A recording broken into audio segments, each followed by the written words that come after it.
this week, man. They're talking about you should be humble, man. What you gonna do? Humble? Man, it's DWA. Hey, let's go, man. Let's go. Let's go. Let's go. Hey, bison burgers throwing on the grill tomorrow. Let's get it. Yo, let's get it. DOLPHIN, 60 minutes in the game. We be playing to the end. Let's go. COOK, cooking buffalo. Chefing at the hard rock, and we putting on a show. DOLPHIN, 60 minutes in the game. We be playing to the end. And we COOK, cooking buffalo. Chefing at the hard rock, and we putting on a show. Let's go. Let go. Let go. Cooking buffalo. Let's go. Hey. Cooking buffalo. Let go. Hey, cooking buffalo. Hey. Cooking buffalo. Hey. Fresh up out Let's the go, wind, Solo. we was down but made it back. Purple smoke up in the air, that's that Raven pack.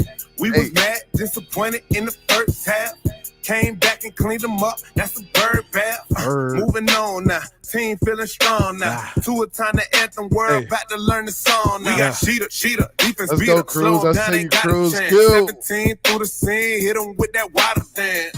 Anyway, defense straight, got our stock piling.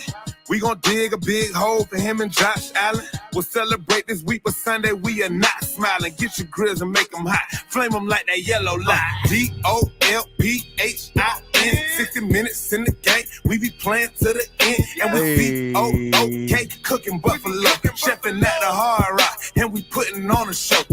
DOLPHIN, 60 minutes in the game. We be playing to the end. And we What's up with y'all boys? I see y'all boys in the chat. We cooking buffalo this week. Let's go. We putting on a show. Let's go.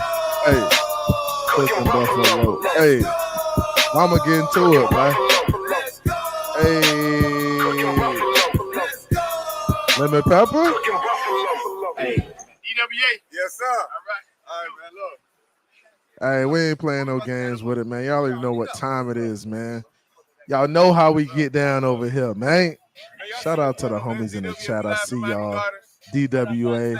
Yes, sir. Let's go. Shout out to the homies, man. Let's get it, man. What's up with y'all, man? We cooking buffalo, man. Shout out to the homies in the chat. I see y'all. What's popping? You already know how we get down on these great Saturday game nights. It was the night before we whoop Buffalo ass tomorrow. You already know what time it is, man. You know how we coming. Hey, you know your boy is bringing the energy. It's FinSec with CB83 coming to you for another one, man. Another banger. Another banger, man. Let's go, man. Shout out to the homies in the chat. Hey, we cooking buffalo. Shout out to everybody in the building. Hey, Adam Sadowski. Hey, you already know what time it is. Hey, member for 2 months. Let's go. We cracking something. You already know what time it is. We going up. Let's get it. Yes, sir. Shout out to the homie Adam Sadowski, always coming through and showing love. Shout out to the homie Adam Sadowski with the donation, the membership for 2 months. I appreciate you, homie. I appreciate you coming through, showing love. I gotta go back. Shout out to the homie S. Harris in here first with the big dog prediction. Miami 51, Bills 23. Ooh, he hit him with the MJ and gave us a 50 burger. Yikes. Hey, I love it. Hey, if you like it, I love it. Let's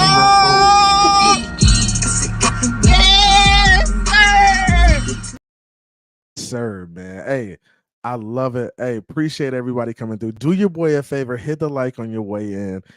We get into it. You already know how we get down on these great Saturday nights. We're gonna have a good one tonight. Talk a little Miami Dolphins, get after it. You know how we do. Open up the panel, let the boys come up and talk that talk. I know y'all been waiting to get after these guys, but hey, it's gonna be a fun one tomorrow, boy. It's gonna be a fun one tomorrow. We get to go into Orchard Park and light them boys on fire tomorrow. Get to light them boys on fire. Shout out to the homie Duke Tomlinson in the building. Kane's in the building. Salute CB83 and everyone. Raph is in the building. Appreciate you, bro. Mr. Miami's here in the building, locked in. He says, "What's up, brother? CB83, how you doing today? I'm feeling good. Feeling good, man.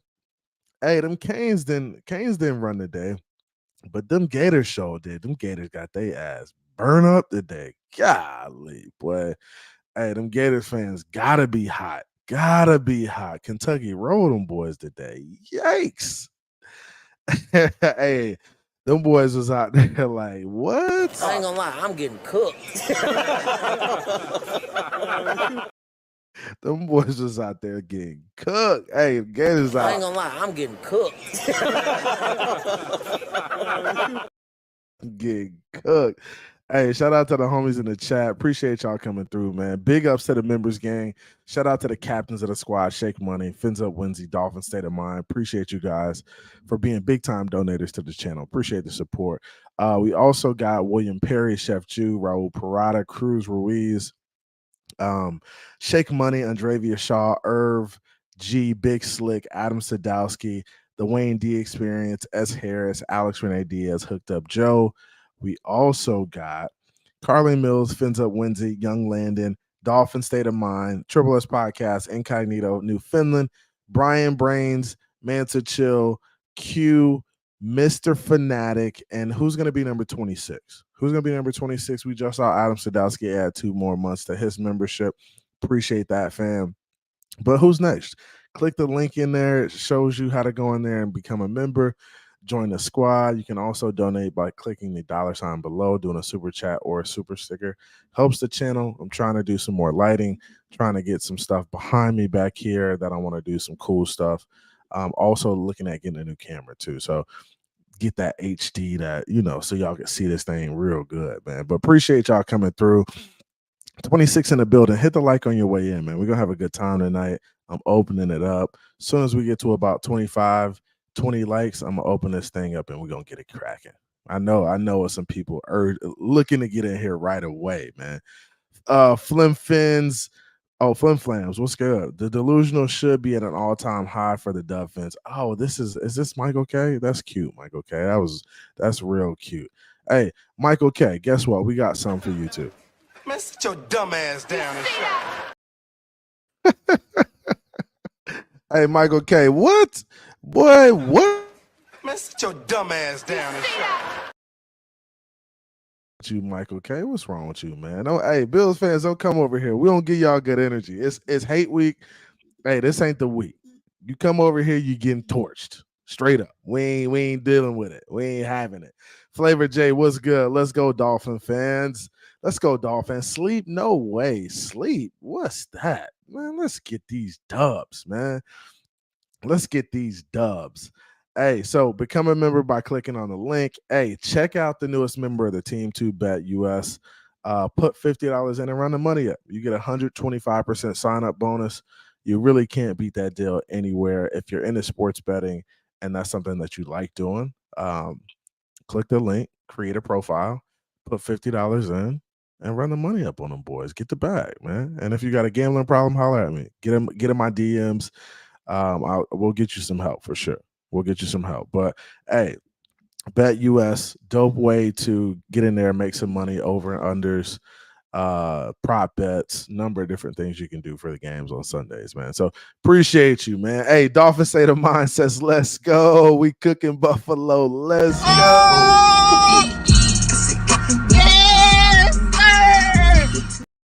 Yes, sir, man. Yes, sir. Hey, we showing up tomorrow, man. We showing up. We showing up and we showing out, man. Hey, Shake Money says, throw them fins up. Throw them fins up, Shake. Throw them fins up. Hey, appreciate you coming through. Members gang is here. We here. Yes, sir. You already know what time it is. The homie Q's in the building.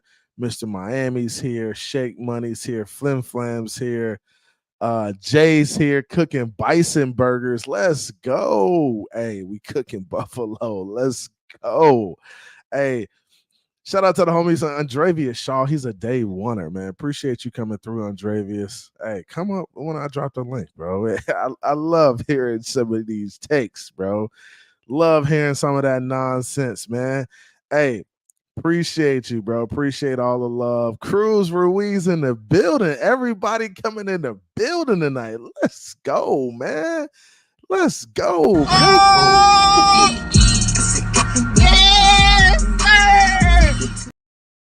Yes, sir. Appreciate y'all, man. Appreciate y'all boys showing love, man. Let's go. Let's go. Let's go. Hey, my man. Let's go here. Who we got in here? Who else we got in here? Woo, back in the building. Woo, what's popping with you, my boy? Fans up, man. Woo's got a dope channel. A dope, like, just culture, food, great content. Man, y'all gotta go follow Woo on his YouTube channel, bro. He's got a dope channel. Y'all should subscribe. I'm subscribed. It's called Cos I Can, KOS I Can, right? I think it's something like that, man. Hey, Woo, drop that in the chat, bro. Go ahead and do that, man. Appreciate you. Hey, Amicus in here, Bills Mafia, huh? What? Man, sit your dumb ass down and shut. Man, we don't do that. What you talking about? Where you get out of here with that nonsense? What you talking about, man? Shout out to the homies in the building. I see people coming in. Amicus coming in. Aqua's coming in. I see you. Aqua. What's popping with you? Aqua's the homie. That Dolphins Realtors in the building. Let's go, man. We cranking this 35 in the building. Let's go.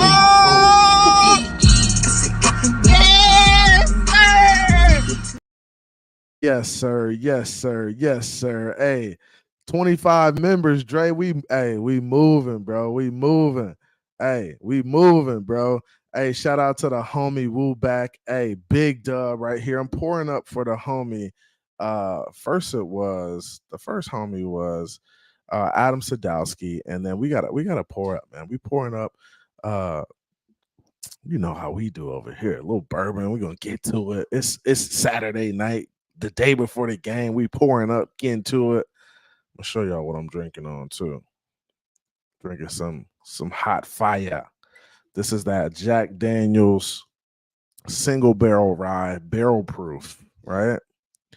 Really good bottle. This is not. It's kind of harder to find. Man, I don't want to damn, but it's a single barrel rye. 136.2 proof. So it's got some heat to it. Definitely got some heat to it. Hey, this is a cheers, a toast to Adam Sadowski and the homie Woo back for, supporting the channel. I really appreciate you guys, man. This is really y'all who I do it for. Y'all are who I do it for. It's going to be a fantastic weekend for Miami Dolphin fans. Guys, get excited. Get excited. Our team is going to go in there, handle business. It's a business trip, right? We're going to go in there, handle business, do our thing, make our way back down to Miami and get ready for the next week. So shout out to Adam Sadowski. Shout out to Woo back with the donations. Hey, love you guys. Appreciate you. Hey, fins up. Cheers.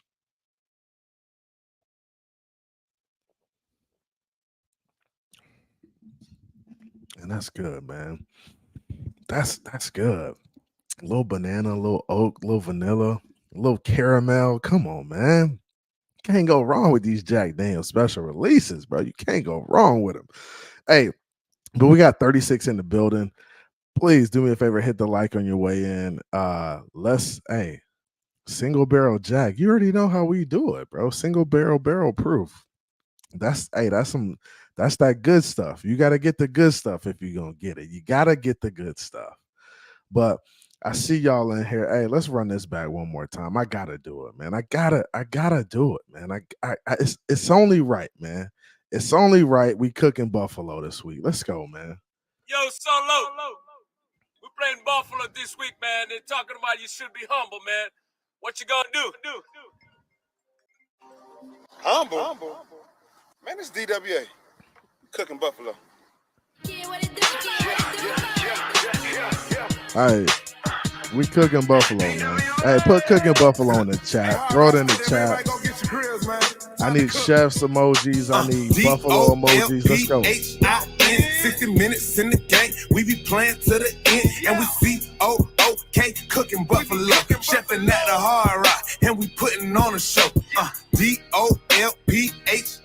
60 minutes in the game. We be playing to the end. And we C-O-O-K cooking Buffalo. Chefing at the Hard Rock. and we putting on a show. Let's go. Cooking buffalo. Let's go. Cooking buffalo. Let's go. Come on, let's go. Cooking buffalo. Let's go. Let's go. Cooking buffalo. Fins up. Fresh up off the wind, we was down but made it back. Purple smoke up in the air, that's that Raven pack. We was mad, disappointed in the first half. Let go. Came back and cleaned them up, that's the bird bath. Moving on now, team feeling strong now. Two-a-time the anthem, we're about to learn the song now. We got Sheeta, defense beater. Slow him down, ain't got a chance. 17 through the scene, hit him with that water dance. Hit him with the water dance. Straight, got our stop piling.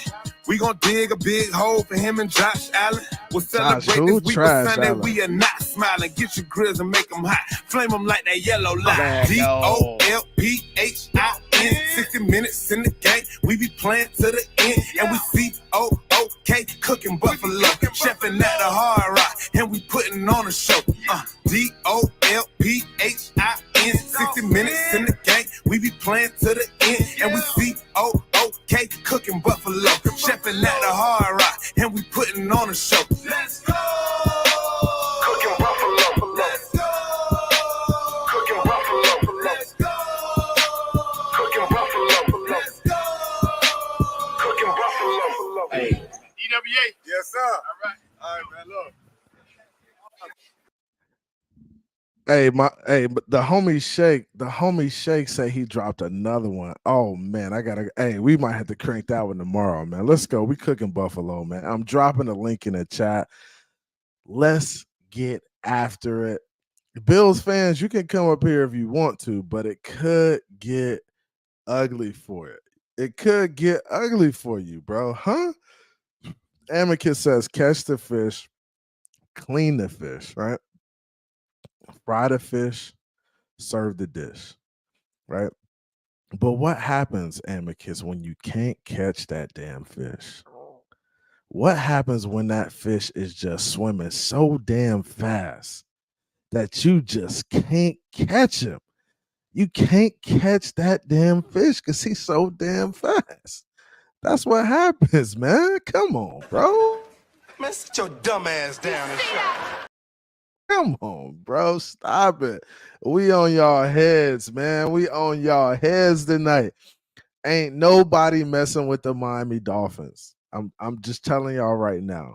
It's not going to be pretty tomorrow. It's not going to be pretty at all. Shout out to the new member, number 26 in the gang.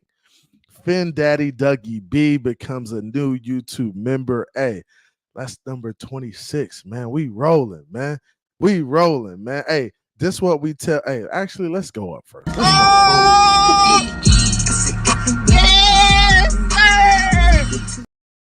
Yes, sir. Hey, appreciate y'all coming in. Hey, appreciate you, Finn Daddy Dougie B, number 26 in the squad. Let's go, man. Appreciate you becoming a member. It helps the channel and supports the channel, man. Hey, members gang, you got the members gang emojis now. Hey, be sure to use the emojis. Hey, you part of the squad now. G, I see you in here, G. G with the fins up. What's good, G? Hey, what's good to all the homies? We got 40 in the building. About to drop the link right now. Adam Sadowski says, I don't know if you saw, but I just donated. Oh, you donated a membership. Dope. Appreciate that, bro. I can't see that. Hey, we love that. We love that, man. Appreciate you, bro. That helps a lot. So on StreamYard, it doesn't really show me who's donating memberships and stuff like that. So, hey, I appreciate you. I see the members gang in here. Sal, I see you. What's going on? Miami will be leaving. What happened? They didn't play flag football. Hey, we on them boys' head tomorrow. I'm sorry, man. We on them boys' head tomorrow. I dropped a link in the chat. I got some people coming in right now in the back. Hey, boy, we on them tomorrow. It's only when it comes to this game, I'm excited, right? And I'm excited because when I watch the film, right, and I do the breakdowns and I evaluate what I see, I just know this team is much better than they were last year, right? I just know they're much better. They're a much better team. Like overall, the defense is playing better. They're going to be in better position to make plays. The offense is playing at a superior level, way better than what I saw last year on film, especially in the playoff game. Man, this team is prime. They're prime, right? And the first thing is building that confidence. You build that confidence early in the season. You win a few games. You're feeling good about yourself. You feel like you can go out there and execute against anybody. And that's what we look like right now. And we're going to go into Buffalo tomorrow. Weather's going to be, 70 and sunny outside. Anybody can play football in that, right? We're going to go out there and make plays and get after it. And that's what we do, man. But shout out to everybody who came through, dropped donations, dropped memberships. My man Adam Sadowski donated a membership, I think. Appreciate you, bro. Appreciate Wooback dropping a donation. I see Daddy Dougie B, the new member. Appreciate you coming through, man. Really appreciate y'all, man. I love y'all, man. I appreciate y'all. These Bills fans gotta chill, bro. They gotta chill. Hey, and the crazy thing about it, hey, Tua Leroy coming. He coming, man. I know y'all. I told y'all about Tua Leroy. I told y'all about him. People used to clown me. Tua ain't got it. Tua ain't it. Come, boy, you better stop playing with the kid. Stop playing with him. All right, Leroy. Who's the one and only master? I am.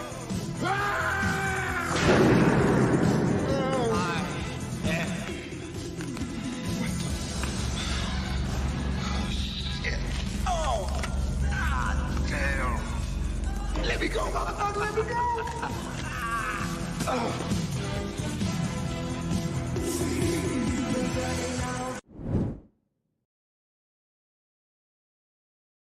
Leroy coming, man. He's coming. And for the people who didn't believe in Tua, whose eye test told them that, hey, he's not good enough. He can't play. He can't stay healthy. You guys are just terrible evaluators. And coaching kind of put it out there for you. You guys are terrible evaluators, and go f yourself. Thank you, Mike. You guys are terrible evaluators. But hey, here it is. I appreciate everybody coming through. I got the homie Mountie in here. Mountie, what's good with you, my boy? What's popping? What's good? What's good? What's good? What's good? What's going on, man? How you feeling, Yo, bro? I'm telling you right now, is we gonna drop 30, 35. I say 30, I say 30, I say 35, 27, something like that. We on them boys' heads tomorrow. Mountie, we gotta get it.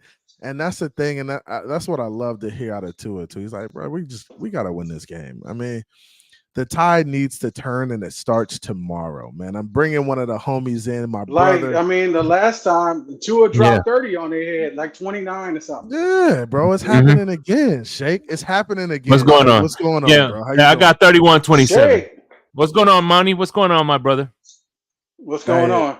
It's good to see you, Shake. I know you're a little disappointed about your Gators today, but it's gonna be man, right, listen, bro. Listen, I ain't gonna cry about a loss, especially not in public. I do that when I turn the cameras off. But anyway, it is what it is, man. Yeah, I mean, it happens, bro. It's college football. I mean, that's the nature of the game, man. I'm just hoping my boys don't freaking, poop to bed at some point. So that's what I need, man.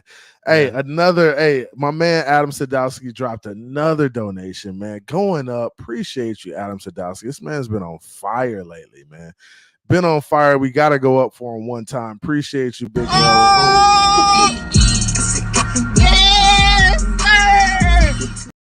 man's been on a tear. We're gonna call Adam Sadowski Butter because he's on a roll right now. Killing it with the donations. Killing it. Hey, I got another homie in the back. The homie Q. What's popping, Q? What's going on? What's going on, fellas? What's going on? What's up, Shake? Bro, what's up, Monty? What's going on, man? How you feeling, Q? Chilling, what man. You think, bro? Man, I like I said, CB, it's a 40 bird. It's a 40 bird. It's gotta be. It's gonna be really, and I'm not being cocky. Right? And I know you broke. You were watching some film the last time you were streaming, but recently, yesterday, El Cap he dropped a recent film, and that's against the Commanders, bro. And I'm telling you, after breaking down that film, I'm not impressed. I'm not impressed by the Buffalo Bills offense. I'm not looking real impressed. bleak. No, bro. Not against this offense. And to say that Josh Allen is going to come out and destroy the defense, no. He was looking mid in that game, bro, against the Commanders, bro. I am not impressed. A bunch of mid. I am not That's impressed, all it bro. is. A bunch of mid, man. Let me get a couple more people in here. I got the homie hooked up, Joe, in here. What's up, hooked up, Joe? Hey, I got the homie. The homie Dre Kumbaya. in the bill.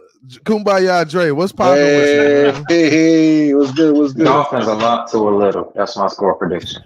Hey, that's what I got it too, Dre. A lot to a little, man. Hey, it's a big dub tomorrow in Orchard Park, man. I think I think we're gonna go in there and quiet them boys down real quick. Like, hey, they in for a rude awakening. Hey, they in for a rude awakening. Now I understand, guys. This is a divisional game. You know, people say, "Oh, you expect it to be a tight game." I feel like the Dolphins, the Miami Dolphins, this team, this organization has something to prove, especially after what we saw last year, right? And let me get my guy in here real quick, the Dolphins Realtor. What's good, man? What's going on with you, bro? How you feeling? TDR was good. What's up? What's up? Hey, listen, the reason why we didn't do that record, we kicked that field goal last week, is because we're trying to get it on Buffalo. 73. Hey, there we go. Oh shit. Damn. Hey, running them boys up. That would actually be crazy. That would be. Oh my god. That would be bananas. That would be bananas, bro. That would be crazy. That would be plumb dumb. But hey, appreciate everybody coming through, man. I just wanted to talk a little bit about last year because I mean, this team played Buffalo 3 times last year, right? We play them first in the regular season at home, right? We beat them. It's a tough, hard-fought game. They're crying about it being hot outside, right? They're crying about it being hot. We end up winning the game. It was mad at the sun. Mad at the sun, right? Nobody Mad at the about sun. It being cold. Josh Allen's throwing it in the dirt late in the game. He can't handle the heat, blah, blah, blah, blase, right? Yeah. So then, we go up there, right? We go up there, we play them in the cold, it snowed, they're throwing snowballs at us and shit, just, being real disrespectful, right? And we still kind of take them down the stretch, and we still play them tough. Defense kind of struggles getting some stops late in the game. Offense struggles late in the second half. But I still feel like it's a well fought game.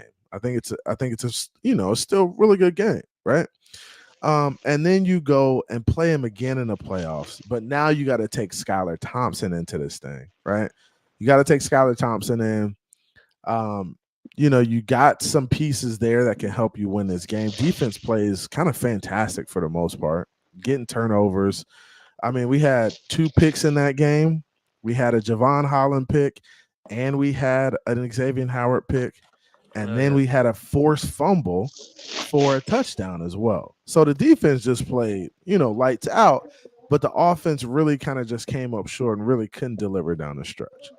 So honestly, I think what this football team thinks going into this game is that they're just a much better football team.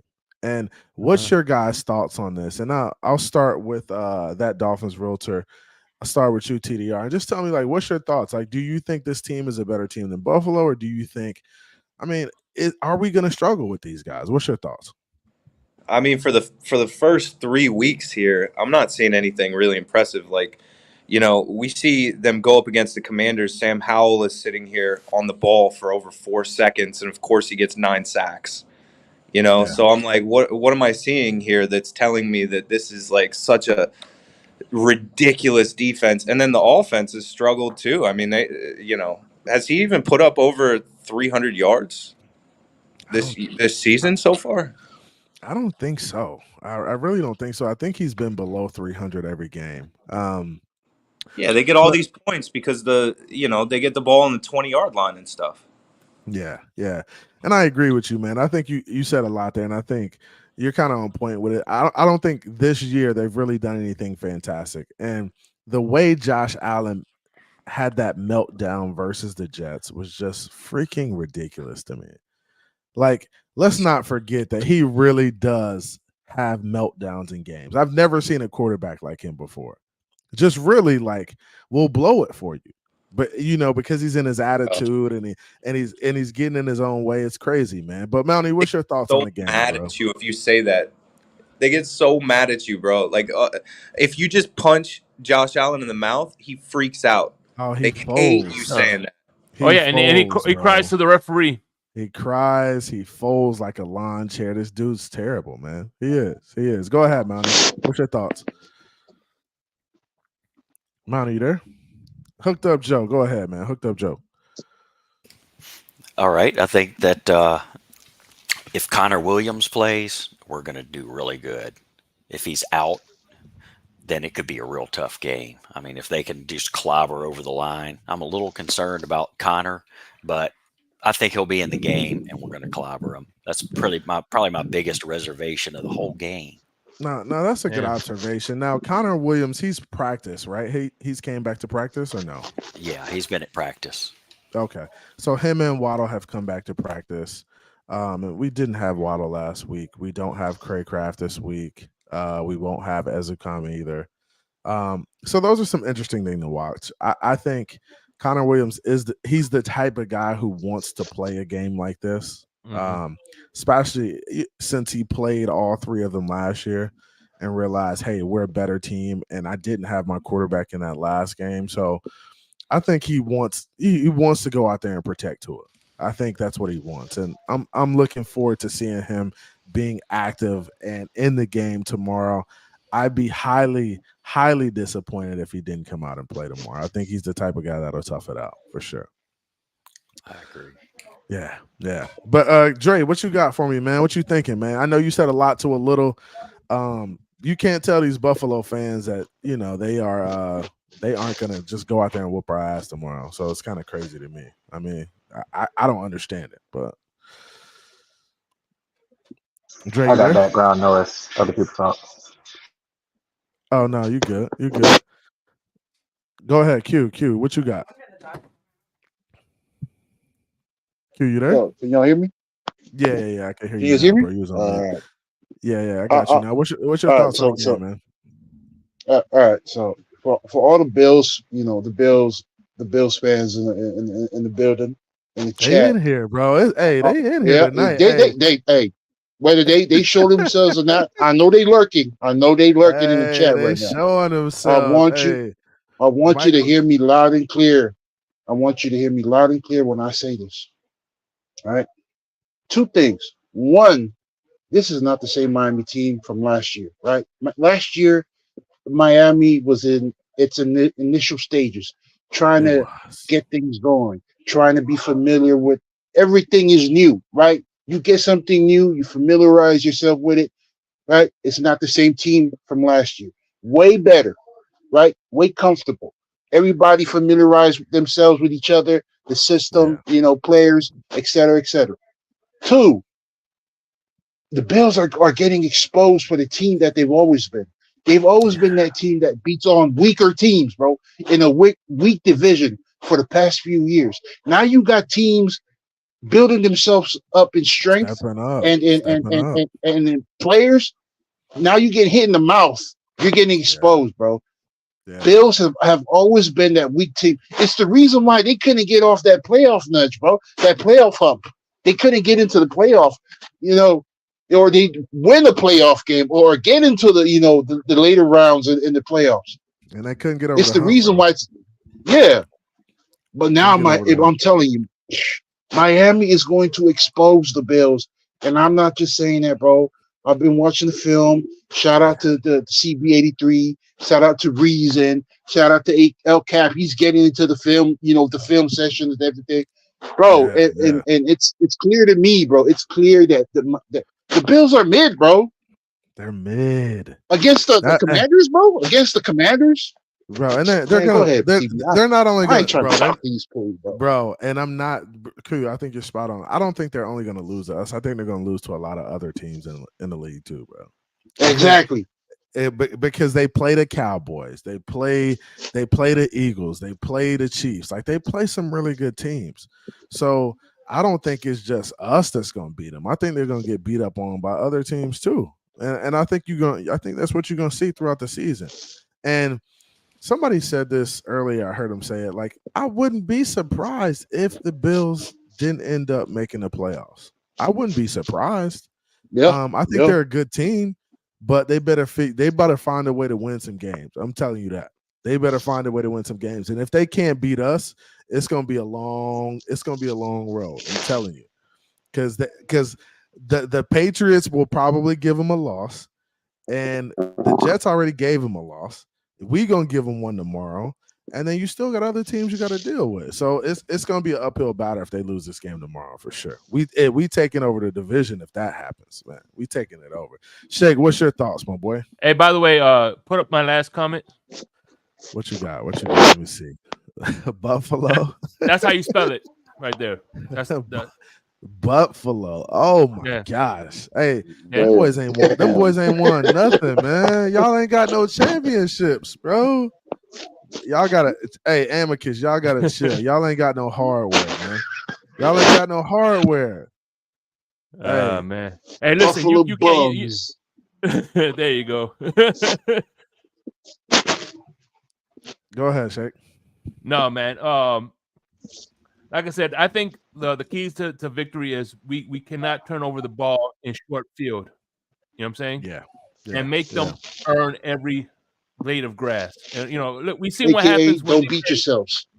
Yeah, you've seen what happens when they played a formidable defense in the Jets.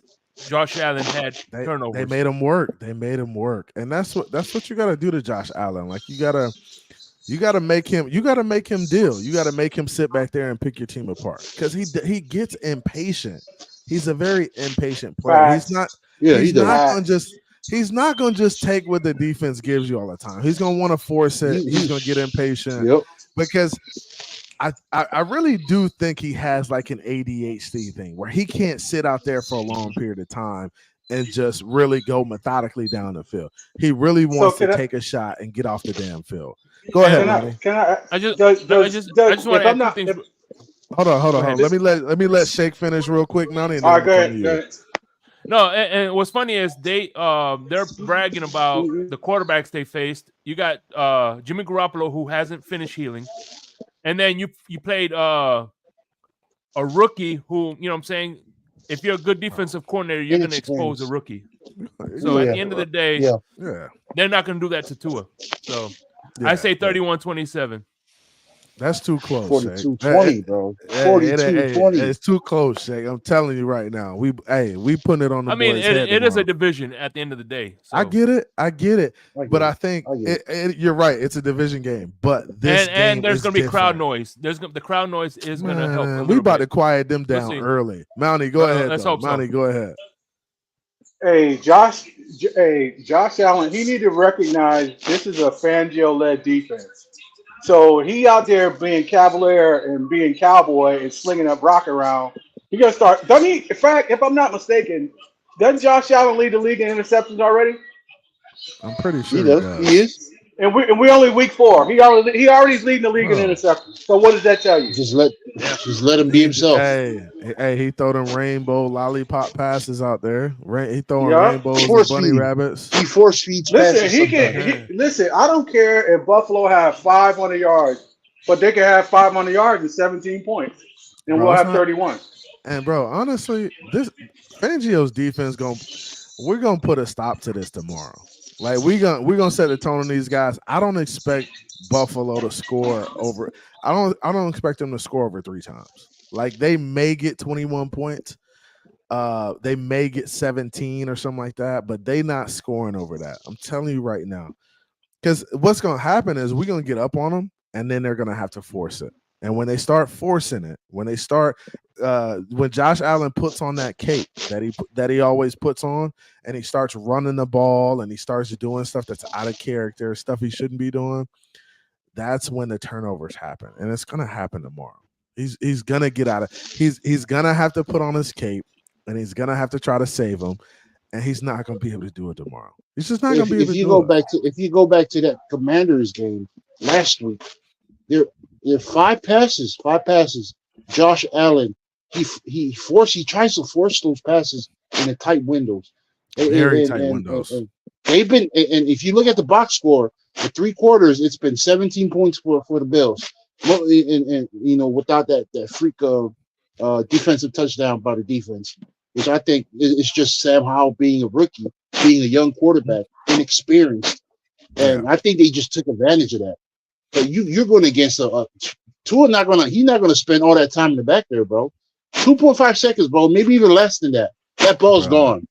Ball's out, and we got Tyreek running the crazy motion, and all these guys running motions across the field. We got Waddle back, man. Hey, and that's the great thing about it. They didn't really see Waddle last week on the film. They just saw the other guys. So I mean, ain't no telling what Mike McDavid comes out and does this week with Waddle, since they haven't seen him like in a couple of weeks. So it's crazy, man. Hey, Richard, it's kind of spot on. Hey, the Wolfpack is too quiet. The Wolfpack has been quiet, Shake. Where y'all at, Shake? I'm here. Where y'all at? I'm here. Shake here. All right. I haven't I don't seen, run. I haven't Like Lil seen Wayne? Pete, bro. I haven't seen Pete in forever. Where's Pete at? I know. Like Lil Wayne said in the song, I ain't never run in my life, and I ain't about to pick today to start running. I hear you. But the Wolfpack has been ghosts. Them boys don't come out no more. They're now they're Tua stands, and they're Tua supporters. I rock with them. Hey, I've been a Tua supporter though, so yeah. And I'm gonna let them jump on the train and ride the train, man. It is what it is. Yeah. Shout out to the homie Jamaican from Zion. What's good with you, JFZ? What's good, my boy? Jay says Pete is growing weed. What? Stop, man. But man, if all right, so we talked about some positive stuff. Let's get into the negative. If there was anything that you'd be worried about tomorrow, like what would it be? And I'll start with TDR again, and then I'll go. Dre, you on the mic or what? You got feedback or background noise? I'll start with you, TDR. Go ahead, bro. Yeah, man. The only one thing that I would worry about would be if Josh Allen is allowed to run, if we let it up for James Cook, and if he's feeding the 2 tight end set that they started to work out in these past two weeks. But I mean, I just looked at the numbers again, man. He hasn't gotten past 300. In fact, 2 of them he hasn't even gotten to 250. His defense is really helping him. He just played a terrible Raiders team. The Commanders aren't much better, and the Jets beat him. So, I mean, I can't be too worried unless they just miraculously turn to like 2020 Buffalo Bills. And we still will beat them, honestly. We still would beat them, man. We still would beat them. Hey, guys, I actually forgot about this, and I need to do this real quick. I'm going to go ahead and pick the winner for the giveaway. I gotta do that real quick. So I actually have 13 names in here on the wheel. Hold up 1 second. It's pulling up right here. Good luck. Okay. Good luck to everyone. Let's do it. Let's do it. So it's pulling up right here. So 13 names in here, right, for the giveaway. Shout out to everybody in the building. They're winning. So the first winner is going to win an Xavier Howard on the field jersey. And yeah, we're doing 3 winners. Well, let's go. All right, let's go. So the first winner is going to win the Xavier Howard on the field jersey. The second winner is going to win a pair of Jordan Concords, brand new DS in a size 10.5. I saw them too, bro. They're cold. And then the third winner is going to win a T-shirt, some cards, and some stickers, some more swag and stuff like that. So we got 3 winners. Right on. Shake, go ahead and give me a number. I'm gonna shuffle this. Give me a number between 1 and 13. I'm gonna say my man, the guy who's gonna feast tomorrow, Hill. So 10. Okay, 10. There we go. So I'm gonna click it 10 times. 1, 2, 3, 4, 5, 6, 7, 8, 9, 10. We're gonna click to spin. Come on. I hope Andrevius wins the Xavier. Good luck, everyone. Good luck. Come on. Hey, this is the number for number 1. Okay, so The game cheat. GEWROO. Congratulations. So he Congrats. wins. I don't He know wins the who that is, jersey. bro. I don't know who this is either. But hey, congrats, I think that might be my. Congrats. That Is might. I that really is, wanted that is jersey, that man. you I'm about hooked to up, cry. Joe? Yeah, I think that's my weird old name that I have. Ah, nice. Congrats on the win, bro. Congrats, bro. Here, hold on a second. I got to do a spin here. That's All what's right, up. hey. Pin it here. Everybody boo this guy. There you go. Hey, yeah. nice. Don't be salty, bro. All right, so I'm removing him. I got to do it one more time. Hey, Q, give me a number 1 to 13. This is for the Jordans, 7. bro. Lucky number 7. Lucky number Okay, 7. 7. 1, For Big 2, Ben. 3, 4, 5, 6, Good luck. 7. Good luck, everybody. Hey, Good luck. Hooked Up Joe, be sure to send me your address too. I'm sending out the jersey. right. If you win the contest, be sure to get in my DMs. Send me your name, address, and I'll send it out to you right away. Here we go. Yeah, I'm rooting for you, Andre, this time. Come on, Dre. Come on, What, Dre. last time, come on, Dre. Let's see who wins. Raul Parada. Oh, he's looking Raphael. Raphael Courtright. Oh, hey, that's my dude right there too. I love Raphael Courtright. Raphael's a good dude. Congratulations, Man. bro. Raphael, you got the Jordans, bro. That's dope. And then we're gonna do one more. Congrats, Raphael. Dre, give me a number 1 to 13. 13. 13. Here we go. 1, almost a 2, given, wasn't it? 3, 4, 5, 6, 7, 8, 9, 10, 11, 12, 13. And let's spin it. And we have Racer 305. There we go. Congratulations, bro. Shout out to the winners, man. Shout out to the winners. Cards. Hey, cards, t-shirt. So we got GEWRO, Juro, Raphael, and Racer as the winners, man. So you guys get at me. All right. Get at me on Instagram or Twitter. And hey, I got you. I'm sending it out to you. That's the 1,000 subscriber giveaway.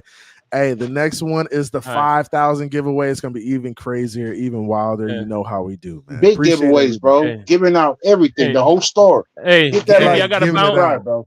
Hey, CB, I got to bounce, but I appreciate you. Much love, man. Thank you very much. Appreciate you, bro. Hey, I'll come through there and check you out afterwards. Hey, Shay, yeah, we be over there, Shay. We be over there after. Hey, Shay, we pulling Much up. love, guys. All Hands right, up, we baby. pulling up, man. Hey, appreciate you, Hands up, Shay.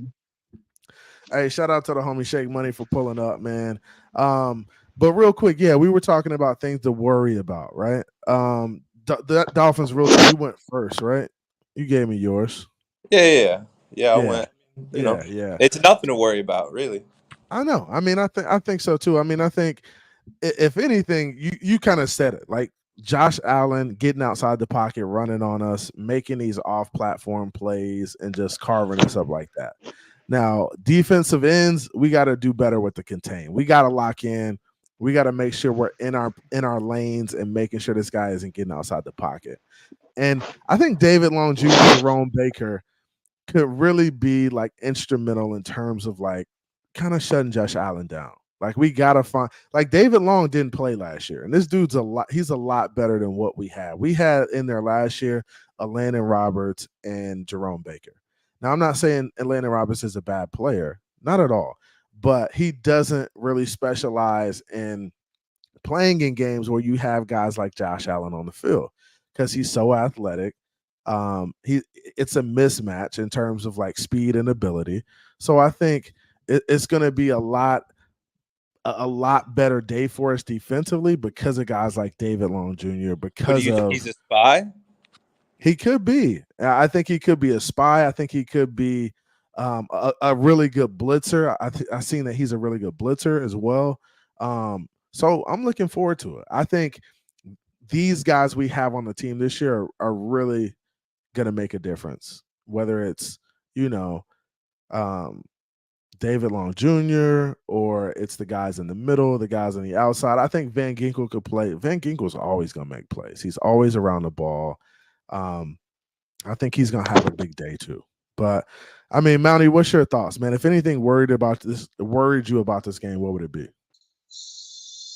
Only thing I'm not really worried at all. I mean, we we have a different defensive coordinator, a different philosophy. We have different talent Yeah, we on this do. team. So we have, I think we have way more versatility, especially in our defensive backfield. And we don't even Ramsey's not even out there, but Deshaun Elliott has been playing ball lately. So uh, ABG, we won't have Jalen Phillips, which that sucks, but we got ABG. I believe he can come in and fill that spot.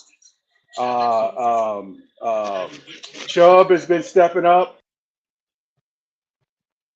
Yeah, Chubb's been stepping up. He has.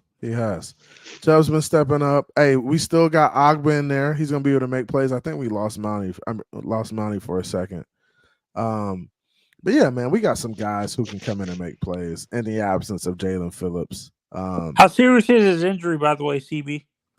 How serious is whose injury? What's up, Anthony? Hey Q. How serious is Jalen Phillips? Yeah, JP's injury. That's a good question, man. I heard it was like a tweak in the back. Has anybody else heard anything starting to different? get concerned about that one. I've heard it was an oblique. That's it. It's the oblique. It's the oblique. Yeah. So I mean, what is it? Is it a strain? Is it? What's going on? Like, if it's a strain, I'm worried. If it's a grade 3, a grade 1, like it's. Hey, to be honest, it's no loss, bro. Like, because the way the defense is performing right now, bro, they're doing a lot better without him on the field. And I think we're kidding ourselves. Van Ginkel has been plug and play and looking better, but he's not better. He's not better than Jalen Phillips. So we're lying to ourselves off the small sample size. We've been fooled by Van Ginkel once before. I need y'all to remember that. And I mean, Dre, I think Jalen Phillips is a much more talented player, right? He has way more ability to be a breakout player in this league. I think Van Ginkel does more of what you need in certain circumstances. Like if Fangio says, hey, I need you to really keep contained, keep your outside shoulder free, and make sure that these guys don't get outside, I think he does a better job in doing that than Jalen Phillips does.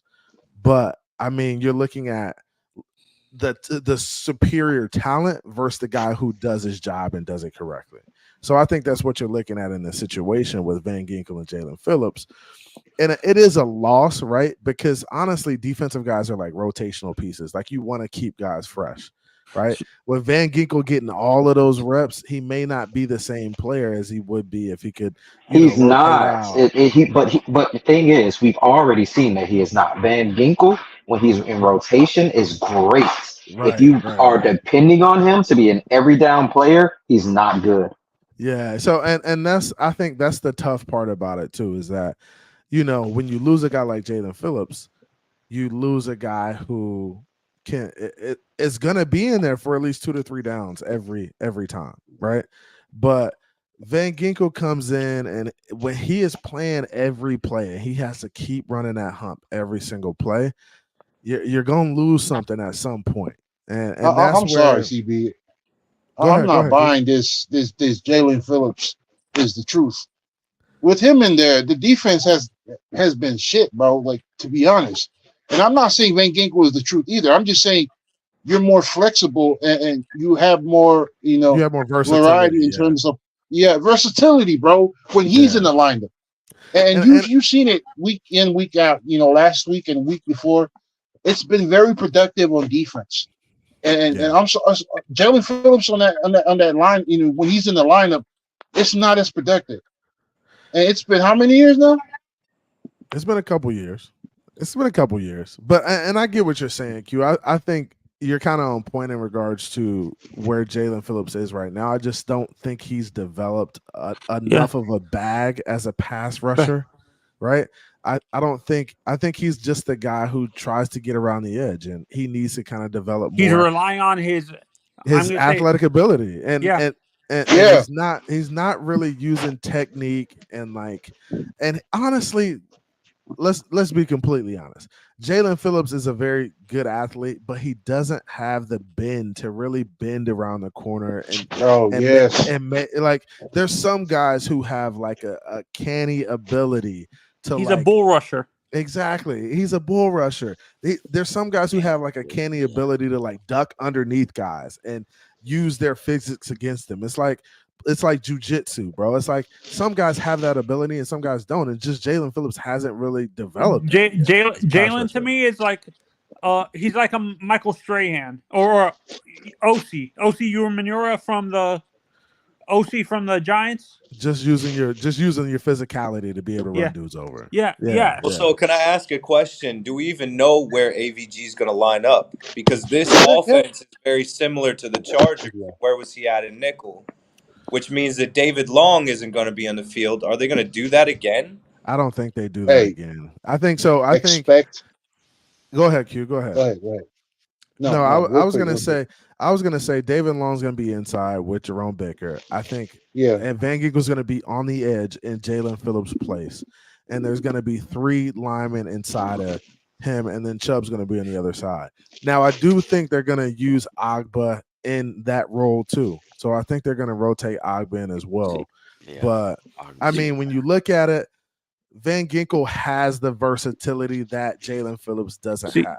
So on some plays, real quick, you can get away with Van Ginkel dropping in the coverage instead of coming, right?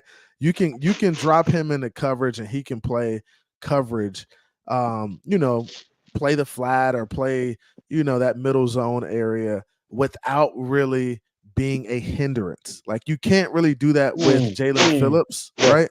Because he's just really not that athletic. His hips aren't good enough to really like sink down and get back. And so I think that's what I do think. I think Van Ginkel just gives you a little bit more versatility on your defense when you have him in that position. So that's kind of my thoughts on it. Sorry about that. That was my dog, my little Frenchie barking. All good. What I was gonna say actually, back to Jalen's injury, for me, you said it might be a strained oblique or a strained back. What we need to worry about is the grade. If it's a grade 3 strain, those are a persistent injury that doesn't heal throughout the season. If it's a grade 1 or 2, don't worry about it. Like those two, the grade 1 and 2, don't worry about them. The grade 3 is the one you have to worry about. But see, that's the thing. If it was the grade 3, they'd have put him on IR and then elevated Cameron Good. They don't come out and tell us. They don't come out and tell us what the grades are. That's the thing that sucks, man. Cameron's good on the active, by the way. He's on the active list? Yeah, he's on the 53. Right. Okay. All right. Yeah, just like Chosen on the 53. No, that's what I'm saying, CB. If it's a grade that I think it seems like franchises are not in the at the mercy, like franchises and coaches don't really have to give the fans the benefit of releasing those injuries. Yeah. They don't have to give us the details of them, right? All they have to do is which say, pisses me off. Which pisses pisses me off. But it's also protecting the players too, right? So you got to think about HIPAA laws. Yeah. HIPAA laws, and they go out every week and compete against other guys who are trying to kill them. So if they go into detail about what the injury is, those guys could use it to their advantage, and basically, attack those injuries. So they try not to, go into detail and tell them exactly what's going on because you're also protecting the player. So that's part of it. So yeah, and I'm gonna say, I think this game I don't think it's gonna be a blowout like most fans think it is. To be honest. TV. What's your score prediction? You got the Bills winning. I mean, you've had everybody winning except the Dolphins for the I have the Dolphins winning 47-41. Okay. All right. So you got the Dolphins winning 47-41. Dang, that's a lot of points. But we've done that before. But I mean, Anthony, the past few weeks, did you have the Broncos winning? Hell no. I had us blowing out the Broncos, but not that bad. Okay. All right. But you had us losing to the... No, I had us beating the Patriots. I had it a close... I had us winning in overtime against the Chargers. Okay. All right. I thought for some reason I thought you had thus losing to the Patriots or the Broncos. No. Hell no. I'm not giving Belichick that gratification. Are you crazy? Oh, okay. All right. I appreciate I'm not that man. stupid. Don't do that. Don't do that. Yeah. I appreciate that. But Dre, what's your thoughts, man? Is there anything you're worried about this week, or what's your thoughts on the game? Josh Allen and them legs. That's literally it. That's the only thing I'm worried about. Is if we let him run. If we don't let him run, we're fine. Yeah. If he got to throw himself to a win, he's gonna make mistakes. I don't care about that. Go ahead, throw it all day, Josh Allen. Do it. I dare you. That's a good observation, bro. When I went back and looked at the film from last year, bro, Diggs was wide ass open a lot in that game. And I was like, yo, what are we doing? Why is X being left on an island by himself to cover Diggs? Like, why is there no safety help? If we just take Diggs away from him this game and don't let him get Diggs off, we're gonna kill these guys, bro. And you gotta kind of keep them in the pocket. You gotta keep them bottled up, right? You gotta contain them. But if you take Diggs away and just stay over the top of Diggs and don't let Diggs beat you, this is a game you should handedly win. Diggs is a very good player. Fangio specializes. Hold up, Anthony.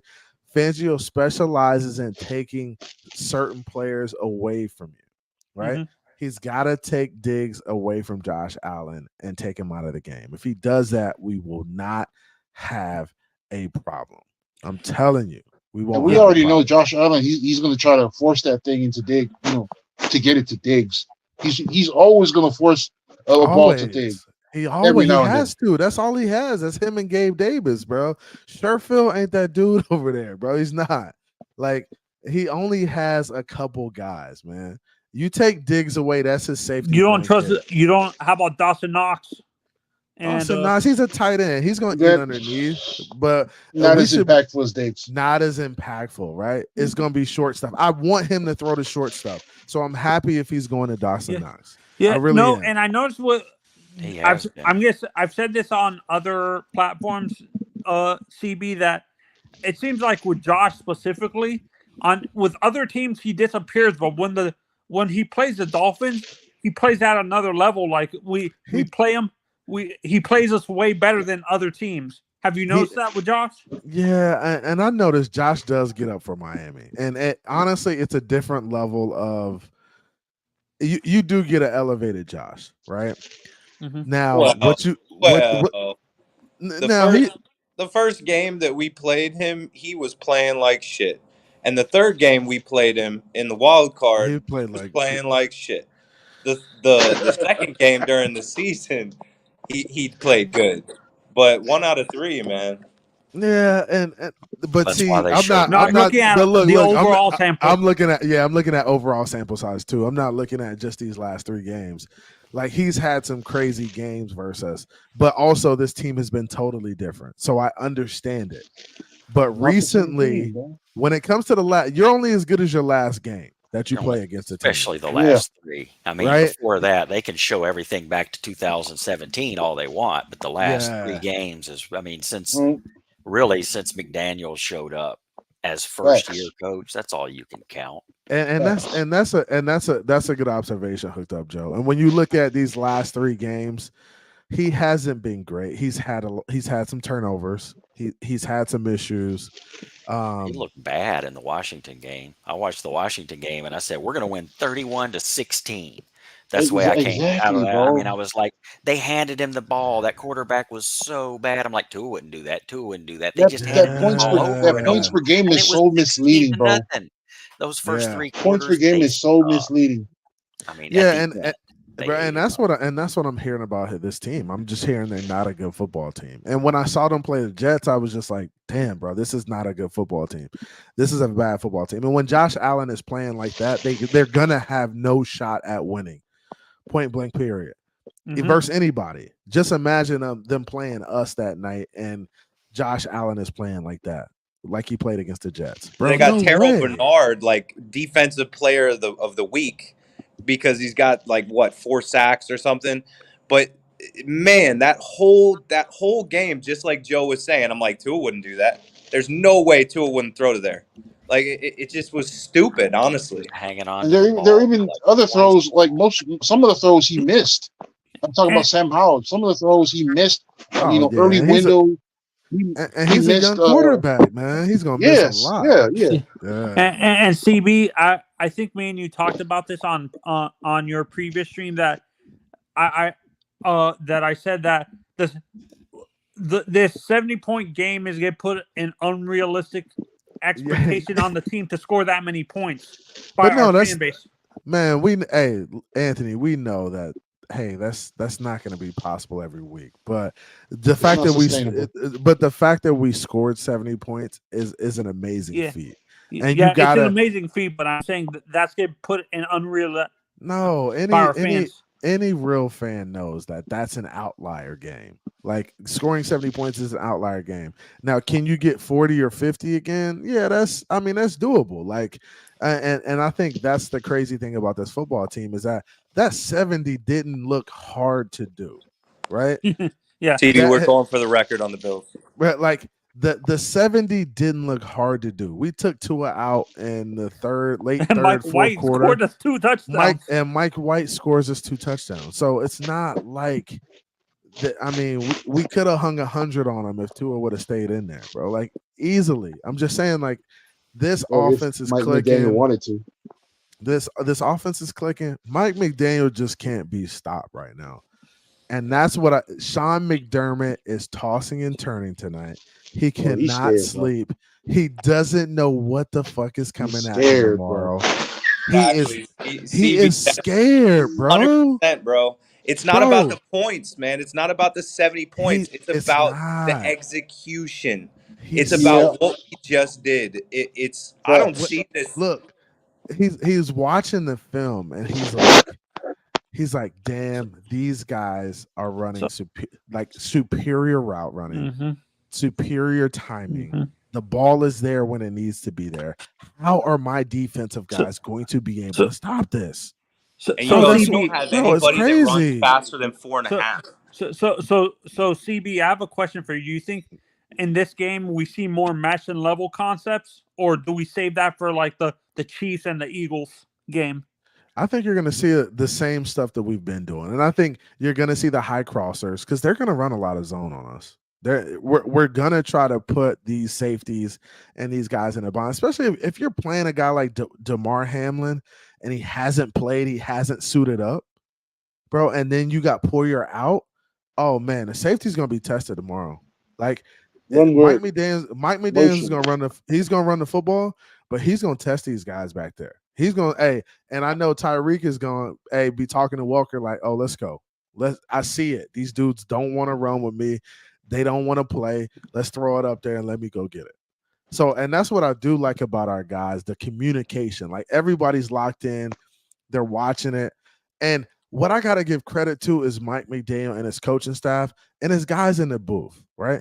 His guys in the booth are locked in. They're looking at how these guys are playing them. And they're looking at what's open. Hey, they didn't play this tough. So let's take a shot on this one. So I feel like these guys are locked in.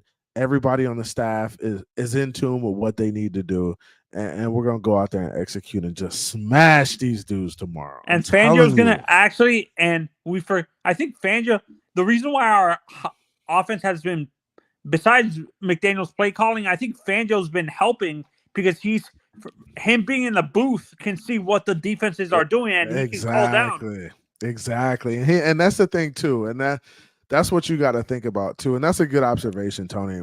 Like when I coach football, when I coached high school at the high school level, I would have defensive coaches in the booth and we would be communicating, hey, what are they doing? How are they playing this? How are they playing the cover two? Is the safety playing over the top of my guy or is he sagging down looking at the quarterback? If he's sagging down, looking at the quarterback, reading the quarterback, then I could take a shot out there. I could take a shot out there to the receiver. So there's a lot of things. There's a lot of intricacies in football that you're looking for in terms of stuff like that. Go ahead, Q. Or maybe in the film room, McDaniel's like, hey, this is our offense. Show me how you're going to beat us. And And bro, right? and that's what it And as is. the saying goes, before you can know your enemy, you must know yourself. Yes, Because and when it is a copycat league. And Kyle Shanahan just admitted in his presser that the first week they saw Miami run that motion, the second week they tried it. hey, Can I say something copycat about the league. copycat league? Go ahead, hooked up, Joe. Oh, They built this team around what Tua can do, and mm-hmm. McDaniel had plays that he couldn't run under Garoppolo. He couldn't run Exactly. a set of plays. So it opened up the playbook, of course, with Tua as quarterback. Then you get Hill, who can run routes that you Yes. can't run unless you have Tyreek Hill. So he can add those back. So if you don't have Tua and you don't have Tyreek Hill, you can try to copycat all you want and you can do some similar stuff, but you're not going to execute the way we do. You don't, it's just not the same. Yeah, it's not. And the that's same. the other thing. How are we not the Right primetime on, hooked game? on, Joe. Facts. Hey, How the hell? So this game, and you got to think about it. This game was scheduled before the season. The primetime game tomorrow is what? Who's playing the Sunday night game? The Chiefs and the Vikings. The Chiefs and the can't Jets. flex this early. Right, and they can't flex. They can only flex after week 8, so they can't flex this early. And I know they didn't look. The NFL didn't expect Miami to be playing like this. Let's be completely honest with ourselves, right? The NFL didn't expect us to be putting up 70 points and breaking all kind of records and be the talk of the NFL right now. If that was the case, we would have had 8 primetime games. But and that's they had not to the account case. for Rodgers. He's all over the place. So Rodgers got all the Jets got all the primetime games. They got like 6 or 7, something crazy like that. That's ridiculous. You gotta think about that. So before the league year started and they made this schedule, they were like, hey, Rodgers has got to get a lot of primetime games. We're still not sure of the Miami Dolphins and what they're gonna do. They played decent last year. We're not sure if Tua is going to stay healthy, so we'll give them a certain amount, but we're going to limit their primetime games. So that's how it goes, man. But now, hey, next year, once we go win the Super Bowl, hey, them boys, hey, we're going to have about 8, 9, 10 primetime games next year. Don't worry about it.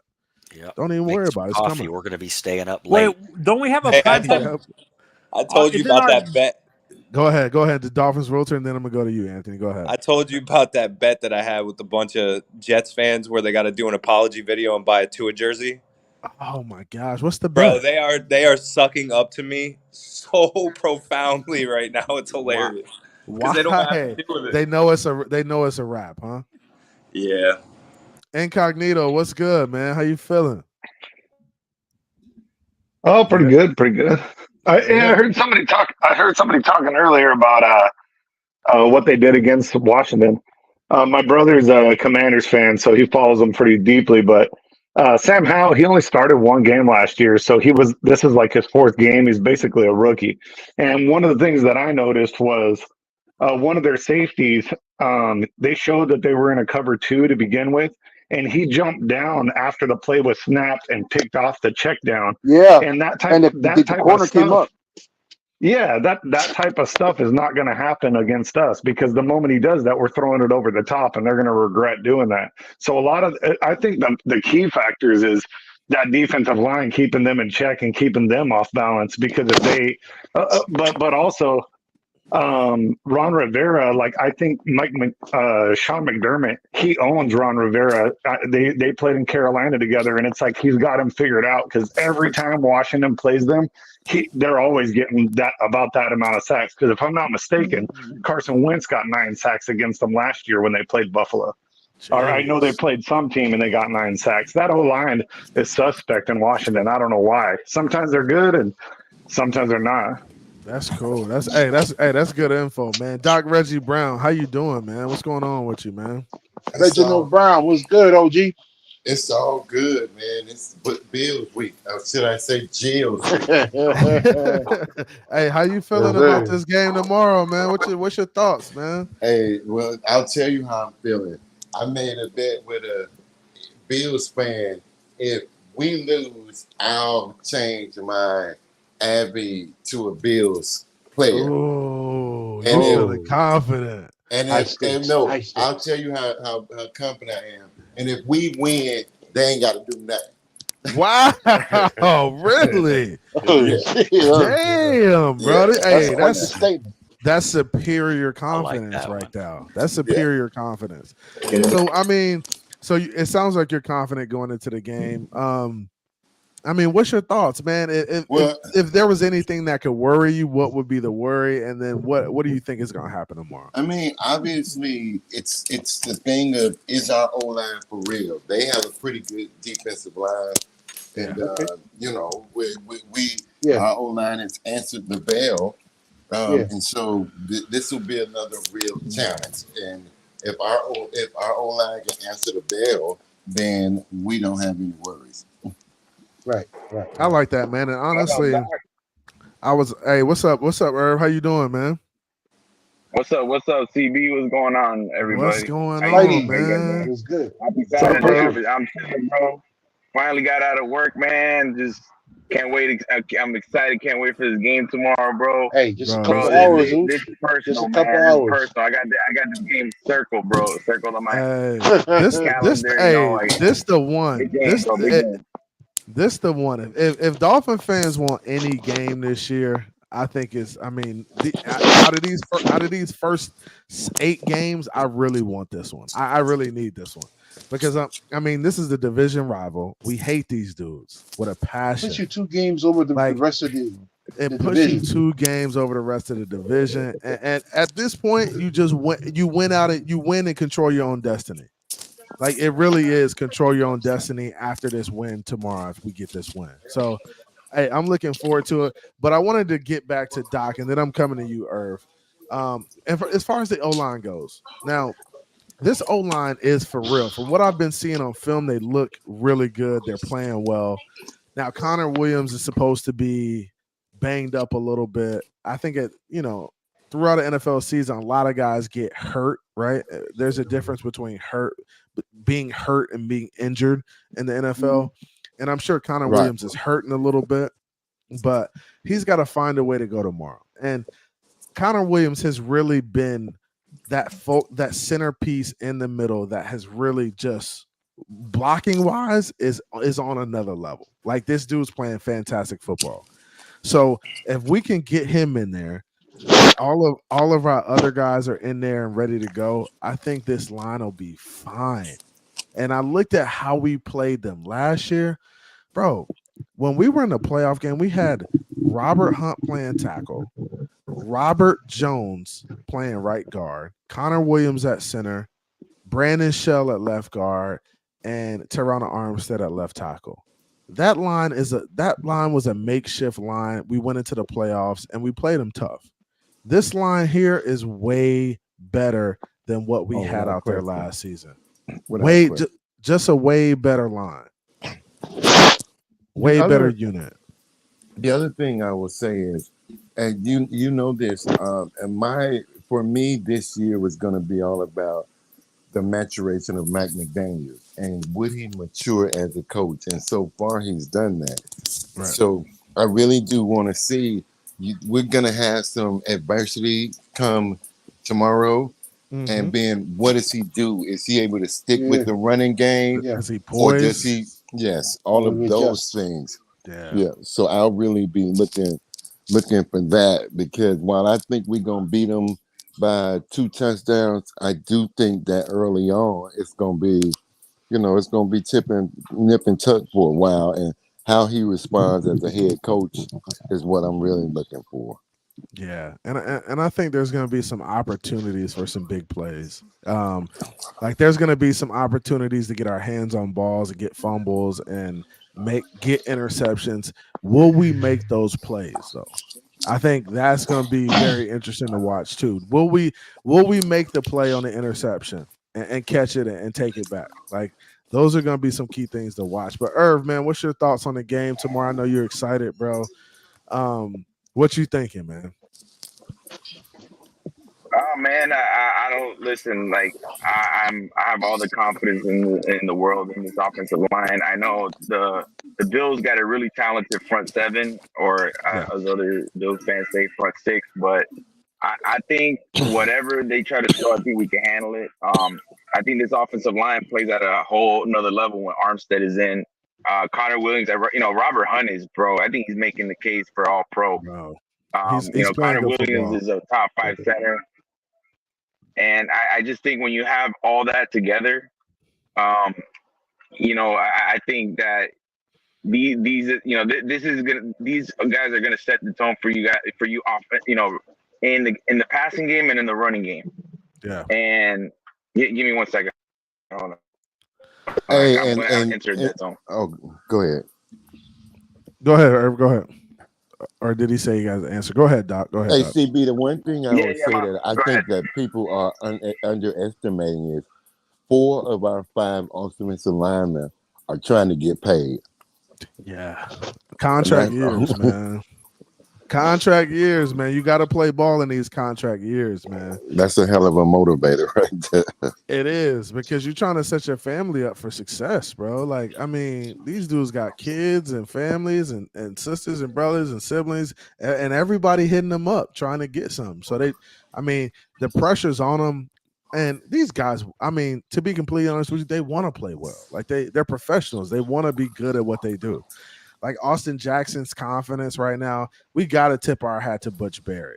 Like, people came in and said, "Oh, it was a shit show in Denver. He was too mean to the guys." People applauded when he left. Sometimes that happens because he's really pushing guys and setting high expectations for them, and they're not delivering. And when he's setting high expectations for them and they're not delivering, and he's on their asses about, "Hey, you're not doing well enough. You're not doing your job," they don't like that.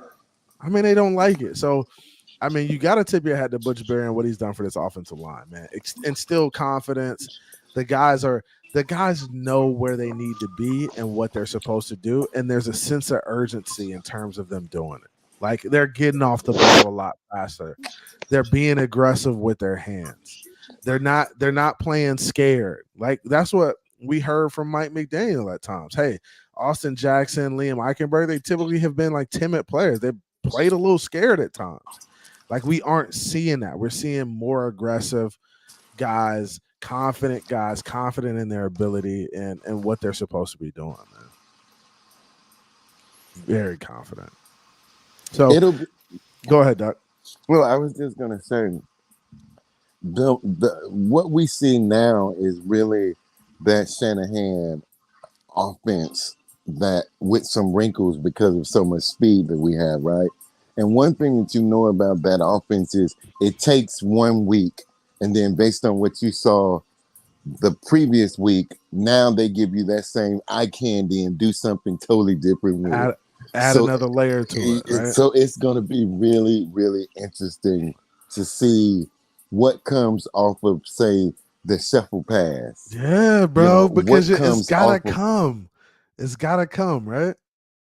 All of those actions that, for Denver. Go ahead. Yeah. But, hey, you're spot on, Doc, because honestly, it's interesting to see the shovel pass and to look at it again. You see Tyreek coming around on the reverse. You're like, hey, is he going to go to Tyreek this time on a reverse?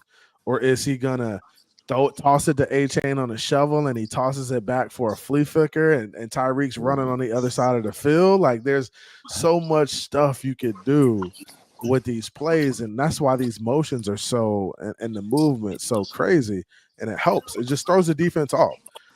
That little bit of hesitation is sometimes all you need to fit balls and windows and make certain plays. So it's real interesting to see how Mike McDaniel is scheming this thing up, and he's dialed in, man.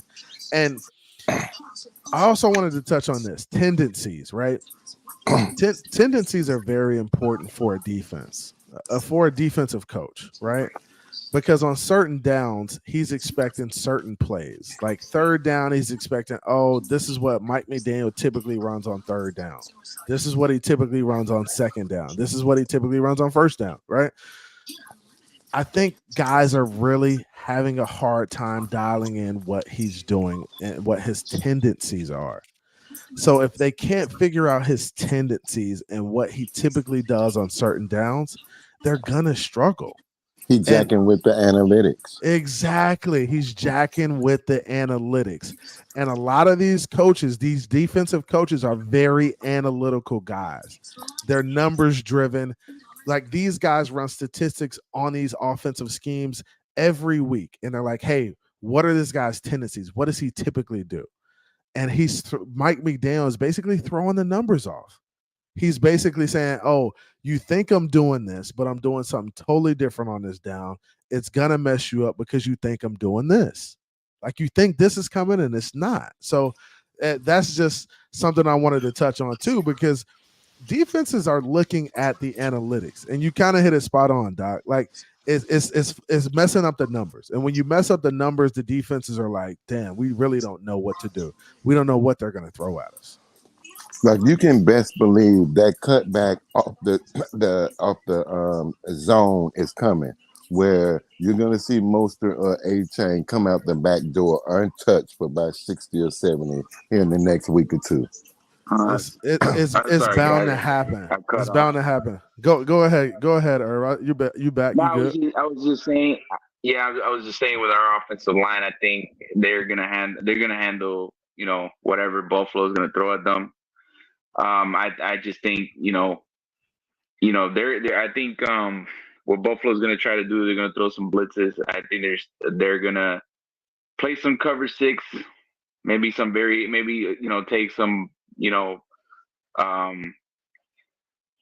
it takes some plays from Fangio's type of playbook to try to defend the offense. But yeah, I mean, if you try to give them light boxes, I mean, they're just gonna run the football. And I think Miami, with Hamlin, starting for Jordan Poyer next to Micah Hyde, I think that's going to be it's going to put Buffalo in a compromising position. Very tough. Because especially Hamlin hasn't played since December, right? Since December, I would say. He hasn't suited up in a long time, bro. I don't even know why they would put him in it. I don't even know why they would put that pressure on him in a game like this, bro. That's tough. That's a tough position to be in, where you got to go in and try to chase after Tyreek Hill and all these speed guys. It's tough. Yeah, man. Yeah. And I think the motioning. I think the motioning that Miami uses is just going to dictate the coverage that Buffalo's going to throw at them, bro. I mean, literally, I was watching one play against the Chargers where they were playing a cover 8, and they were playing, I think, They were playing cover 2. On the strong side of the offense, and they were playing like cover 4 quarters on the weak side, where the nickel side was. And bro, they motioned one of the I think it was a wide receiver. I think it was Mike, and they literally changed it. They literally flipped the coverage. So that's just one example of how just Miami, just going up against Miami is so challenging, just because the motioning also not only does it dictate the coverage, but it also tells Tua whether the defense is in man or zone coverage. Yeah, and he also and then you have Tua that is really good at manipulating the safety, and he puts them into conflict. Yeah, right, and it opens up the receiver. So it's going to be very difficult for Buffalo. Buffalo's going to have to be really disciplined in their they're with Tua's eye manipulation. Yeah, go ahead, Q. Yeah, I just want to touch on the conversation you and Doc had about. I got feedback from somebody. I don't know who we're getting feedback from. That may be okay. That was you, Doc. Go ahead. Yeah, so I just want to touch on that conversation for a bit. Analytics and tendencies. I mean, if you look at it already, based on the analytics available to the defense, to defenses right now, they already know the tendency of this offense, the tendency of Tua, which is the middle of that field. The problem is they can't stop it, right? Yeah. You already know it's one thing to know the tendencies, another thing to be able to stop it. You're right about that. Yeah. So and I think it's not because Miami's, they're good, but I think it's every other variable, which is spacing and route concepts, and it all goes back to McDaniel and Frank Smith and how they're just creating opportunities and windows for their guys, because we all know this offense is a timing offense, right? Yeah, and so and it's all relative to who? Tua, the quarterback. Tua is a timing quarterback. And you're spot on. And I think what puts teams in such a difficult position is that you got a guy like Tyreek Hill who's running full speed at you, right? He's running full speed at your DB, your corner, your safety, whoever he is, and he can stop on a dime and come back and get the football. It's not just It's that. and it, You but got a it's not, quarterback. You got a quarterback throwing to a window that's not there. You know what I'm saying? exactly. The window is not there. It hasn't. But when the ball window, gets there, that's when the window opens. You know, that's he's and that's throwing. timing. He's throwing them open. And honestly, I Yes, think that's what I've been so impressed with thus far is just the timing of the offense. The timing, these wide receivers, and they're in the windows. They're in the windows on time. Even the route that Tyreek Hill ran last week, he said he ran the wrong route, right? It's a high cross. It's basically like a mesh concept, and you end up running the wrong route. You run across the field into a wide open space, and Tua's still able to hit him. Like even though he's running a route that he's not even supposed to be running. There were two guys on chosen.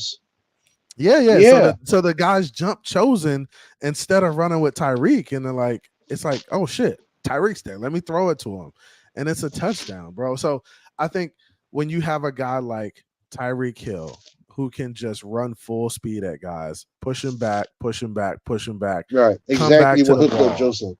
And Doc, you play a receiver, man. What's I mean, if you're covering a guy like Tyreek, like it's damn near impossible, Doc. What's your thoughts on that? That's it. It's impossible, particularly when, like, in a lot of times, the defense makes some adjustments from motion, right? So the in NFL has become so complex where a guy could come with you in motion, and now that shows that man, and then they make the call on the zone. You can't do that with the speed of the motion that we're using. You just got to stay in it, and that's what Mike McDaniels is doing. He's forcing their hand, right? He's manipulating them so bad, man. They just and it's not just that, Doc. Like it's also Robbie Chosen being on the field. The safeties are so worried about his speed that's what led to the Tyreek Hill touchdown. Oh, they worry about him. They should be worried about everybody. I know, but I'm just saying Waddle's coming back too. Yeah, I had a question for. Go ahead, CB. Well, I had a question for Doc. Since he was a wide receiver, has the wide receiver position evolved to a point where, because from what I've heard, McDaniels has his wide receivers read the defense, and then they have options on what routes they could run, and the communication's so good with Tua that he kind of reads that. When you were playing, was it just like you just ran a route, or did you have options like that as well? Yeah, that started with the offense that I was in, which was the run and shoot with Warren Moon. That's where those option routes come from. So, yes, but again, Tyreek, he just the speed that we have just makes them declare so fast. You know, a DB wants to stay in his back pedal as long as he can, right? Well, they close that gap so fast and make the defense open up so quick that it's just impossible to cover them. You know, that's why when they break across, they're so wide open because the DBs are just they're out of their back pedal so quick. It's crazy. And that's the thing too, and that's what. So I played with Antoine Bethea. He played for the Colts, and I played. He was my teammate at Howard. Oh, I remember him really well. Oh, you did? The safety for the Colts? Yeah. So that was my teammate at Howard, right? Yeah, that's crazy. Hell of a player, Super Bowl champion. Played with Peyton Manning and them guys, Freeney and Dwight and all of them guys. So Bob Sanders, Bob Sanders. He was on some crazy defenses, bro. He was a stud. He was a stud, but he was actually kind of just talking about Tyreek and Waddle and talking about how dynamic they are. And he was like, yo, these teams got to stop playing these guys man to man. Like, they have to stop doing it. He was like, they're not going to be able to do it. They got to play zone. And, you know, we're best when teams are playing zone because Tua can eat that shit up. I mean, he really just find the open zone, throw it in there, and really carve them up. But Antoine was saying, he was like, bro, these wide receivers, these DBs are They can't. What are they doing playing press coverage? You should never be playing press coverage versus these guys. Because soon as they are even, they are leaving. Like when Tyreek gets even with you, he's gone. Like that's what you got to understand. And that's why these DBs are in they're in so much of a backpedal and trying to keep these guys in front of them, because they realize, hey, as soon as this guy gets even with me, he is gone. He is too fast. I cannot catch him. If Tua puts that ball out there like it needs to be, it's a touchdown. So it's really interesting to see, like even professional DBs, like, yo, y'all need to stop playing these guys man to man. Y'all cannot keep up with them. They're too fast. You need to back your ass up and try to play some zone coverage. So I mean, teams gonna have to play us, bro. But I don't see teams really being able to stop us. We can only stop ourselves. Like we can only make mistakes and stop ourselves. And that's the beauty of what we're doing offensively right now. We're really efficient. Our guys are locked in. The timing is impeccable. When you look at, I looked at the 15-yard comeback last week to Tyreek Hill. The dude literally stopped on a dime, came back.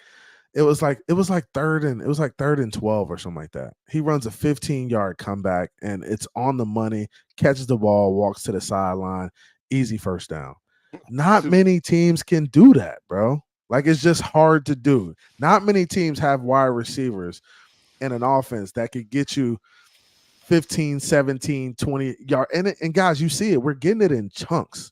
We're not just getting it 5, 10. No, we're getting 15, 25, 26, 35. Like we're getting large chunk plays. And I've never seen an offense really just be this efficient and just eat up yardage like this. We can score very quick. Go ahead, Doc. Oh, sorry. No, go ahead, Doc. Doc, and then I'm gonna go to Irv right after that. Go ahead. I was saying, you see the way that we now are running that swing with A-Chain and Moser out the backfield, right? Oh man, they got to cover the flats. Right, which now opens up behind them even wider, because now those running backs, those linebackers can't be dropping so deep in the like they zone. last year. Yeah, you Doc, you're spot on, because, and I was saying that before the season. I was like, there's no reason these linebackers are just dropping back into the middle of the field and taking away what we do best. Like the only reason they're able to do that is because you're not putting the running backs in the flats on swings and stuff like that, or you're not putting them in the middle of the field on checkdowns. If you're using the entire field like good offensive coordinators do, you're using the flats. When those guys are dropping back into those zones in the middle of the field, you're using the flats. Give it to A-Chain, give it to Moser, let them get 10 to 15 yards if they're going to play it like that. Well, you do that now because you have confidence in your offensive line as well. True. So, yeah, that's true. That's true. Yeah. So last year you had to leave in a running back, for support and blocking. This year you're not having to do that. In goal is enough, and you can release your tailback out. Right. And I think, and that's what, honestly, when I went to training camp, I saw Mike McDaniel doing a lot of plays where, hey, we're throwing it to the running back right now, right away. We're throwing it to him in the flat right now. Get it to him right now. This is the play. Give it to him right now. Yeah, because he wants you those think guys we to see play. a lot of 21 personnel? Yeah, I think so. I mean, I think that's because that was looking pretty confusing. I would say it was looking pretty confusing last game. I mean, it was definitely working on them boys. They did not know what they were looking at. I know, and the two tight end set, the Julian Hill and Durham Smythe, is a good set. I like that set, and you're still able to get Waddle and Tyreek on the field, and you still have a dynamic guy like Mostert or A-Chain in the backfield. So you still got some weapons out there, and then you still got good run blocking too. So you got guys in the run game who could go take on linebackers. And when you have, and that's that numbers game we talk about in the box too. Like if you got 5 down linemen, you got 2 tight ends, and you got a running back, you got 7 guys, 8 guys in the box. They better have 7 or 8 in the box too, or you're gonna be able to run all day, right? And if they don't have 7 or 8 in the box and they're trying to get linebackers on Tyreek and drop in the coverage, you should be able to eat them up. You should be able to eat them up when it comes to running the ball. That's just the nature of it when it comes to that box, man. It's just numbers. Count your guys. Make sure you got enough. If you got enough and you got more than what they got, you're gonna be successful for the most part. It's crazy. Hey, I need to run up out of here, but can I say one thing from a fan perspective? Yeah. All these years, we've had problems with our offensive line, and we've had problems succeeding, and we've gone after talent. We need talent. We got to go get free agents. We got to get talent, and we can't draft talent. What's our problem? Our problem was coaching. We now have a coach that's our offensive coordinator that was a offensive line coach before for the Chargers or something, right? He's got a NFL experience as offensive line coach, and he's not just there as a figurehead. They asked today, they were like, "Well, how'd you come up with these new innovative plays?" And he's like, "Well, at the end of the season, we reorganized our entire installation board to fit our evolution," and that's how they are. They're completely next level. And our offensive line didn't just poof and they're all of a sudden completely different players because they worked harder. They've been working hard. They had 0 NFL level experience until Mike McDaniel showed up. Our offensive line, they had some guy from another position. They said, "Here, go fix our 32nd offensive line." Some other guy with no experience. So those poor guys, tough. so now the leaving note is that coaches don't go on an injured reserve. They don't hit your salary cap. You can pay as much as you want. We got Bevel didn't leave. We've got such a great coaching staff, and they love each other. They love what we're doing. They're all bought in, and Steve Ross will pay them as much money as they want to stay together and say, "I don't care what my title is. You pay me as much as a head coach. I'll be defensive coordinator all day long." Right. So I couldn't feel better about our team long term. We're not going to get our head coach injured, hopefully. Right. So I'm thinking long term. This next game is great, but long term as a fan, I have no perspective on the field. But as a fan, I couldn't be happier just from that.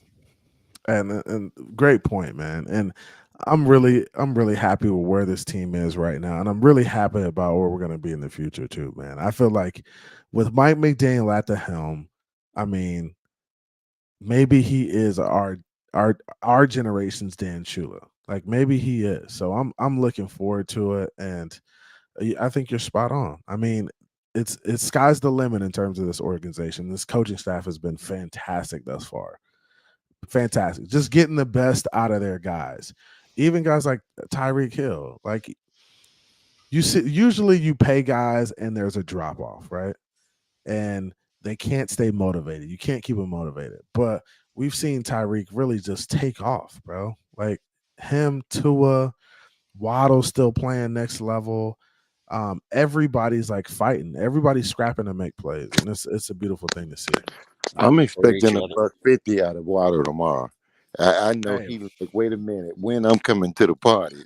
Oh yeah. I know Waddle wants to get it bad too, and I know he had some drops last year in the game that hurt us, right? So I know he's on get back. I know he wants to go out there and have a good game. So hey, appreciate you coming through, Hooked Up Joe, man. It's always love, man. Thanks for everybody. Thanks everybody. Great stuff. Man. Cheers. Take care, man. I wanted to comment on what he had said also. I love what Butch Berry's done, but I was wondering what your guys' perspective is on what Frank Smith has done since he's been there, because I heard Sean McDermott say in a post conference, he said, "Oh, well, a lot of our guys over there like Frank Smith." So then I put 2 and 2 together, and I was wondering if Frank Smith was on the Saints when they had Teron Armstead, and we always say that McDaniels and Greer are the one that brought in Teron Armstead. But Teron Armstead, if he was working with Frank Smith, maybe Frank Smith was telling Mike McDaniels, "Hey, we need to get this guy because he's a free agent," and also bringing in Teron Armstead he's also kind of been a coach because he has those off-season camps. So I wonder how much of an influence and a leader he's been towards guys like Austin Jackson. Man, that's a great point, man. When you look at it, and that's what I do like about this football team. I think you have leaders in every room, like guys, and not just when I say leaders, I mean not just guys who have played the position. I mean guys who've played the position at a very high level, right? Teron Armstead has played the position at a very high level. Tyreek at a very high level. Jalen Ramsey at a very high level, right? And that's what you want from guys in these rooms, because they're going to be the leaders in the room, right? And they're going to be the ones that bring along the young guys and that help these guys come along and to be pros and teach them how to be pros. So, I mean, we look at the impact of that Teron Armstead has had on guys like Austin Jackson and Robert Hunt, and that room was very young. Let's be completely honest with ourselves. Prior to Connor Williams, prior to Teron Armstead, that room they were babies. Eichenberg, Austin Jackson, Robert Hunt, all young guys, like young guys in the league, like first, second, third year players. So that's what I do like about what Mike McDaniel did, is he brought in some guys who were really good at their positions and guys who he knew that were going to be leaders, some vocal guys. Like you got a good guy in X who's a good player, but you know X is just not that guy who's going to be a vocal guy in there, who's going to bring the young guys along. So you go get a guy who like Ramsey, who's dynamic, who has a great personality, and who can help those young guys. And you see those young guys gravitating towards Ramsey too, right? So, I mean, you made a really good point in terms of Frank Smith and what he's done with Teron Armstead. I mean, the offensive line is just, bro, they're next level right now. If they keep playing like this and they stay healthy, I mean, there's no doubt we'll be able to just mow through teams. And we're going to hit some adversity. We will. There's going to be some bad games, but I mean, it's going to be consistently good for the most part. Well, Go ahead, Doc. It says something about the connection with Chris Greer and Mike McDaniels. Since Mike McDaniels got there, Chris Greer has been pushing all of the right buttons, man. Bro, he has it, but see, and that's the thing. Is it really Chris Greer pushing the buttons, or is it Mike McDaniel pounding the table? Hey, I need this guy. Like this guy's gonna make us better. But either way, he's listening. You're right, and see, that's the thing too. Like, what a relationship with a GM and a head coach. Like, it's usually like one or the other, or it should be both. It should be, hey, I'm pounding the table for this guy as a head coach. GM, I need you to go get him. Sometimes the GM listens. Sometimes the GM's like, nah, we can't make that happen. But it seems like Chris Greer is like doing everything he can to make it happen because he's seen the success that Mike McDaniel has had with the guys that he's brought in. Well, like A-Chain was a Mike McDaniel pick. Oh yeah, no doubt. And for us to do that says that Chris Greer trusts his head coach, because there's no way we should have been drafting A-Chain in a second. In the third. You're right. And all of the other stuff. There's just no way. That was like, everybody was like, what the? Yeah, it threw people for a loop. It really did. Because people were thinking offensive line.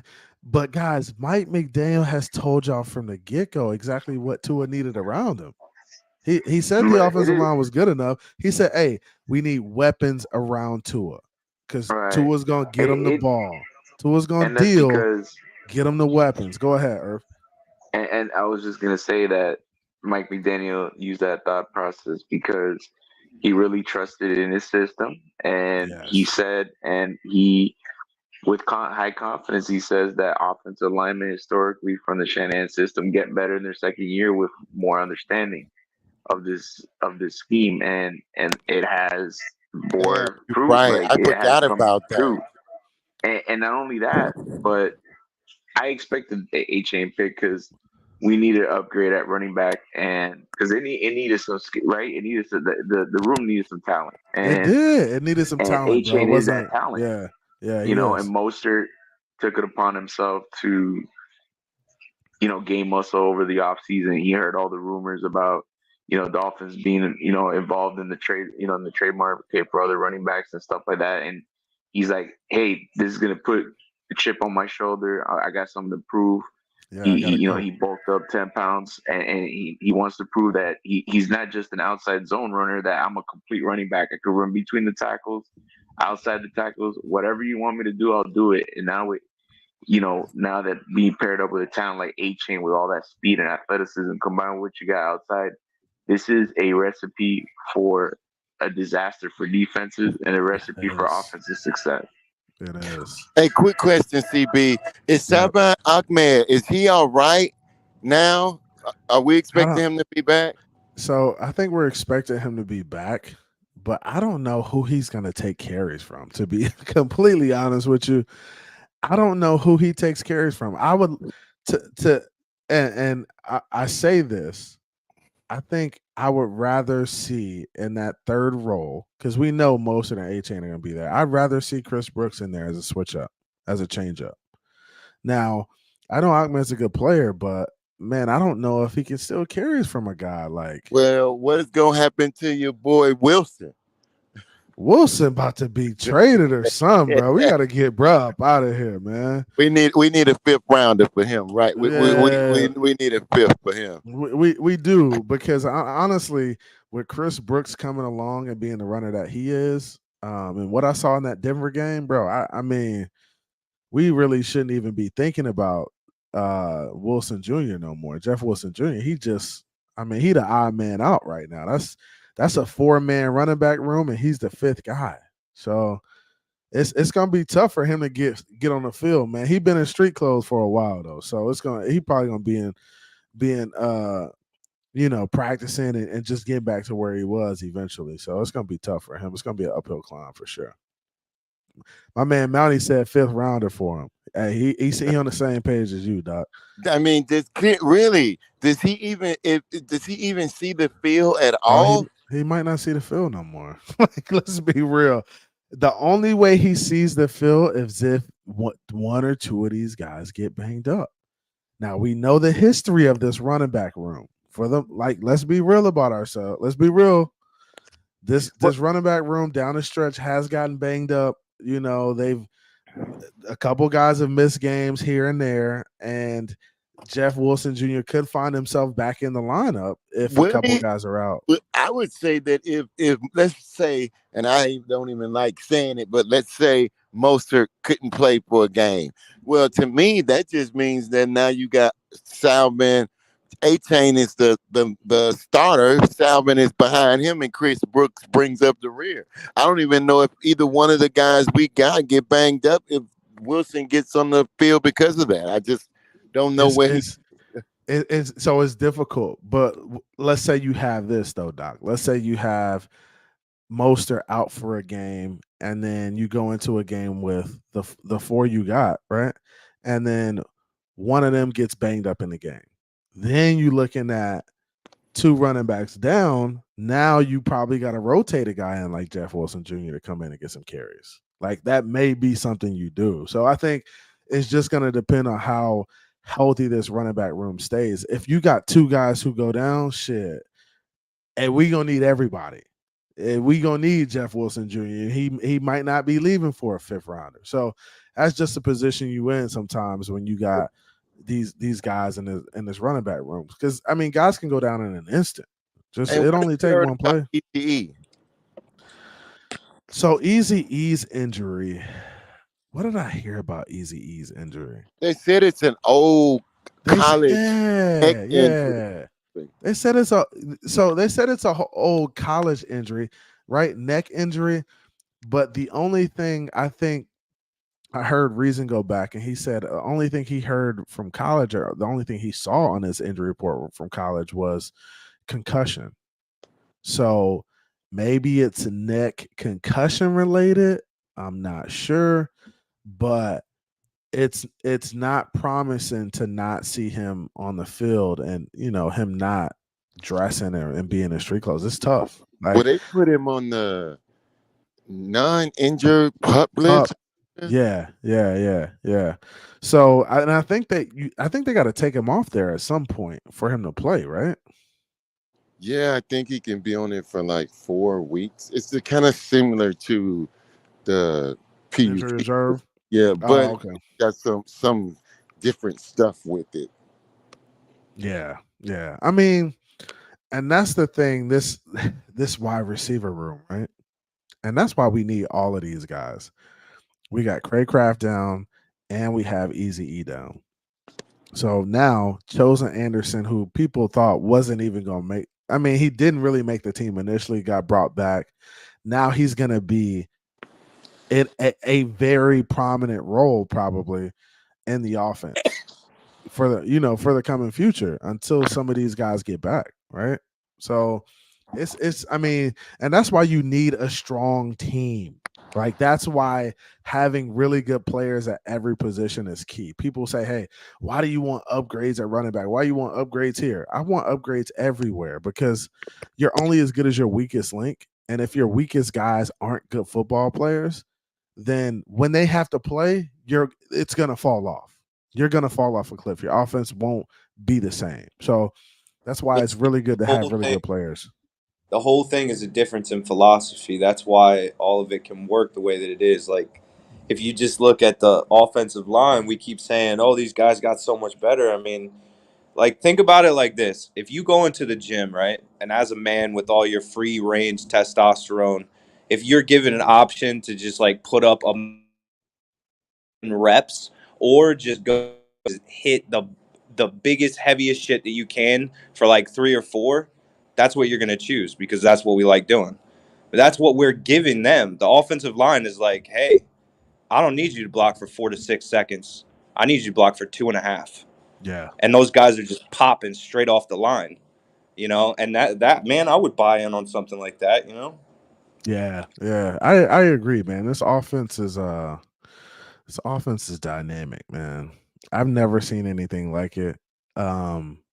In all my years of watching football, just the speed on the field, the running backs having the speed too. Everybody's fast. That's the thing that kills you is that usually you'll have a couple fast guys on your team that you can get the ball to, and you can key in on those guys. You can put, a safety over the top and stuff like that, right? But when you got the running backs fast, the all the wide receivers are fast, you're like, damn, like how are we gonna stop these dudes, bro? It really is. It really is trouble. It is big trouble for these teams, man. It's big trouble for these teams. But hey, guys, I've been going for 2 hours, man. Let's go ahead and do some final thoughts. I appreciate everybody coming through. This was a great show tonight. Great panel members. Great giveaway. I appreciate the donations and the support, man. It helps the channel. Let's go ahead and start with you, Incognito. Let's do score predictions and let's do final thought, man. Score predictions and final thought. Let's do it. I think it's going to be 34-21, Miami, obviously. Hey, is there any way I could talk to you real quick backstage, just for a few minutes? Yeah, or yeah. do you have that option? Okay. Yeah. We'll hang backstage. All right. I just wanted to comment earlier. I didn't want to interrupt you, but when you were talking about the chunk plays that we've done and the way that we can make up yardage, the first time as a Miami Dolphins fan out of all the years I've been watching, whenever I watch us fall back behind the chains, like third and 15, I every time I watch, I'm like, we're either going to get sacked, we're going to throw a pick, or we're just going to pick up a small chunk and then we're going to punt it. So it's always like a defeatist attitude. And the thing that's changed about the Mike McDaniel era is when I see us at third and 15, I'm like, oh, we can get this. It's like it's like nothing. It's It really is. It really is. Incognito. And that's something that I've noticed, and it's something that, like, in the past, even with the Brian Flores era, I just knew, hey, third and long, even when you get into third and long, there's really no good play call for third and long, right? Third and 12, third and 15, no good play call. And honestly, you shouldn't be getting it. Defenses shouldn't be letting you get third and 15. But with Mike McDaniel, it's like, damn, like we got a shot to get this. Or not, maybe we don't get all of it. Maybe we get 8 yards, right? But Mike McDaniel is the type of coach who's aggressive on fourth down, and he's going to go for it if he has 4th and 6, 4th and 5, right? So he has the type of attitude where it's like, hey, I may not get all of this back on 3rd down. I may not get 3rd and 15, and get the first down. But if I get 3rd and 10, or if I get 4th and 5 or 4th and 3, 4th and 4, then I'm going for it, and we're going to execute on that because our playbook is so good that we feel like we can get everything on 4th and 5, 4th and 6, 4th and 7. So, hey, really good point there, man. I love that. And I've had that conversation with people before, and it's just like, this team is different. Like when you can get 3rd and 15 and you can get 3rd and 12 and you can get 3rd and 10 easily, and it just comes easy, that's when you know you're doing something special. That's when you know this team is special. So, hey, appreciate you coming through, Incognito. I'll put you in the back and we'll talk for a second, bro. All right. Thanks, man. You guys have a good night. Hey, thanks, man. Hey, shout out to the homie Incognito for coming through. Shout out to Doc. Shout out to Q, Shake Money, Tony Manzano, all those guys for coming through. Irv, go ahead and give me your final take, bro. Give me your score prediction. You're on mute, Irv. Come on, Irv. Tighten up. My bad. No, you good. Sorry. Score it, man. I've been thinking long and hard about this, man. I think I'm gonna go with 34-24.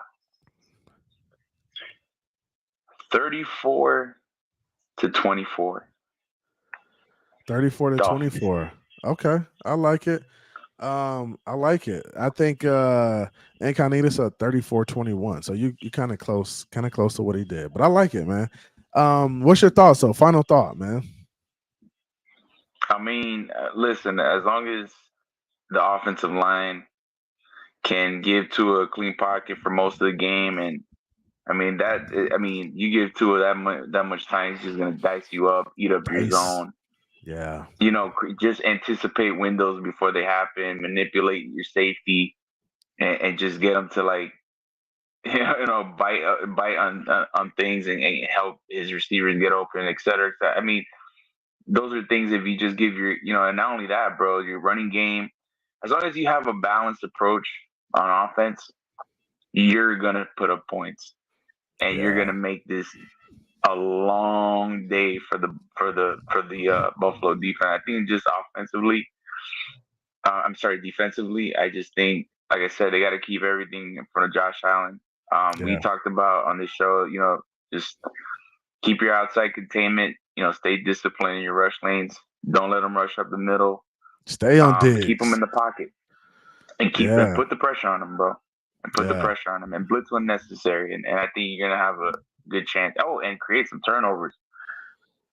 That's gonna help, bro. That's gonna help. That's gonna help for sure. Turnovers. So yeah, man. Those are my keys to the game. So hey, appreciate you coming through, Irv. It's always love, bro. Hey, yeah. Yeah, I appreciate it, bro. Thanks for having me on, man. Yes, sir. Fins up, bro. You too, bro. Have a good one. Fins up. Hopefully we get that dub tomorrow. It's a dub, bro. Don't even worry. It's a dub, Irv. For sure. Later, TDR. All right, man. Later, bro. All right, man. All right, TDR, man. Go ahead. Final take, bro. Appreciate you coming through. It's always love. Hey, y'all got to follow the homie on Twitter, too. Follow that Dolphins Realtor on Twitter. He's hilarious. You keep me laughing over there, bro. I love it. Yeah, you see me trolling them today, huh? Bro, you killing them. They hate it. Well, I will say this, man. I mean, I'm pretty confident that we're going to win tomorrow.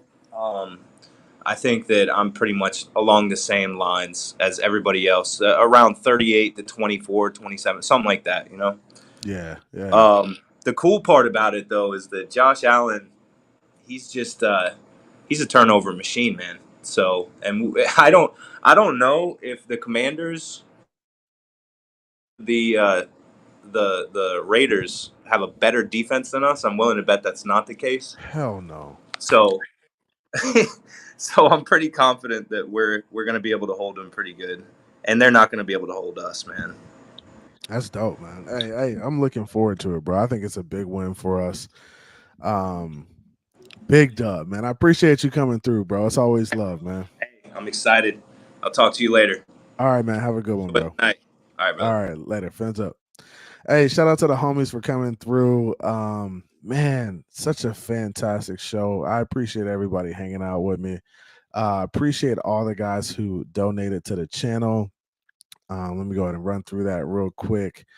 Adam Sadowski, who added membership for 2 months. Wooback, who donated $5. Fin Daddy Dougie B, I think he became a YouTube member. Somebody may have gifted him a membership, and then Adam Sadowski donated another $5.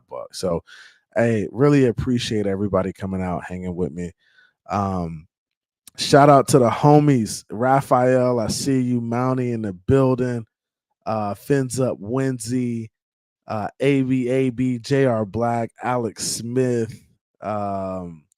Everybody came through. Sal, Jay.